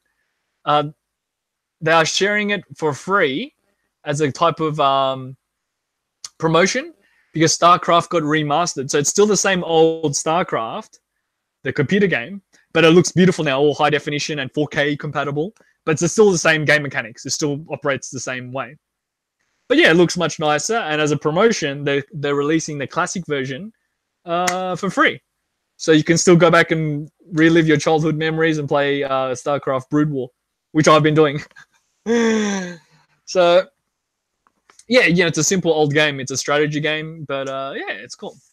So that's just the last final little announcement from me. So guys, if there's not much else, I'm going to say goodbye. So thank you, everyone, for joining us. 22 people. We'll see. Is anyone going to sneak in? Anyone sneaking in late? Come on, say hello. Otherwise, you'll miss your shout out. Thank you, everyone who joined, especially the long-term subs. Stacy, you got to be honest. So, Stacy, are you a guy and you're just mucking around with your avatar? I mean, or whatever. Oh, it's 1 a.m. there. Right. Okay. Thanks, Stacy. Thanks, Tupair. Thanks, Chris S. Thank you, The Rider TV. SoCal Benny. That's a cool SoCal. Southern California. Should be the other way around. Benny from SoCal. Good night. Yep. Good night from Los Angeles. Hey, cool. Get an AR-15. Man up. You can get something. Get a bolt action rifle. Get something. SS is on the down low on DL. Nothing personal. Okay. Oh, okay. I see what you mean. Right. Okay. That's your little secret ninja alias. But you can always also message me on my Facebook page as well. That's what I was saying to you all too. Oh, I think Belinda's probably gone. Thank you to Belinda from Brisbane. Yeah, I'll have to message her. Or hopefully she messages my Facebook. Yeah, cool. Because she's from Brisbane, Queensland, meaning it's a nice city. So yeah, we had a good mix. We had a mix of people from all over the world. And shout out from Rosellaire, Belgium. Rosella. Anyway. All right. Oh, yeah, Dino. Yeah. Okay, good night, Dino. Good to hear from you, mate. All right, guys. As always, thanks for watching. So if you're new to the channel, go ahead and smash that subscribe button. There's other live streams. So this is, I think, number 4. Or I think number 4 or number 5, yeah. And, of course, you can go check out my different travel series. So check that out on the main page. All right, good night, guys. Until next time.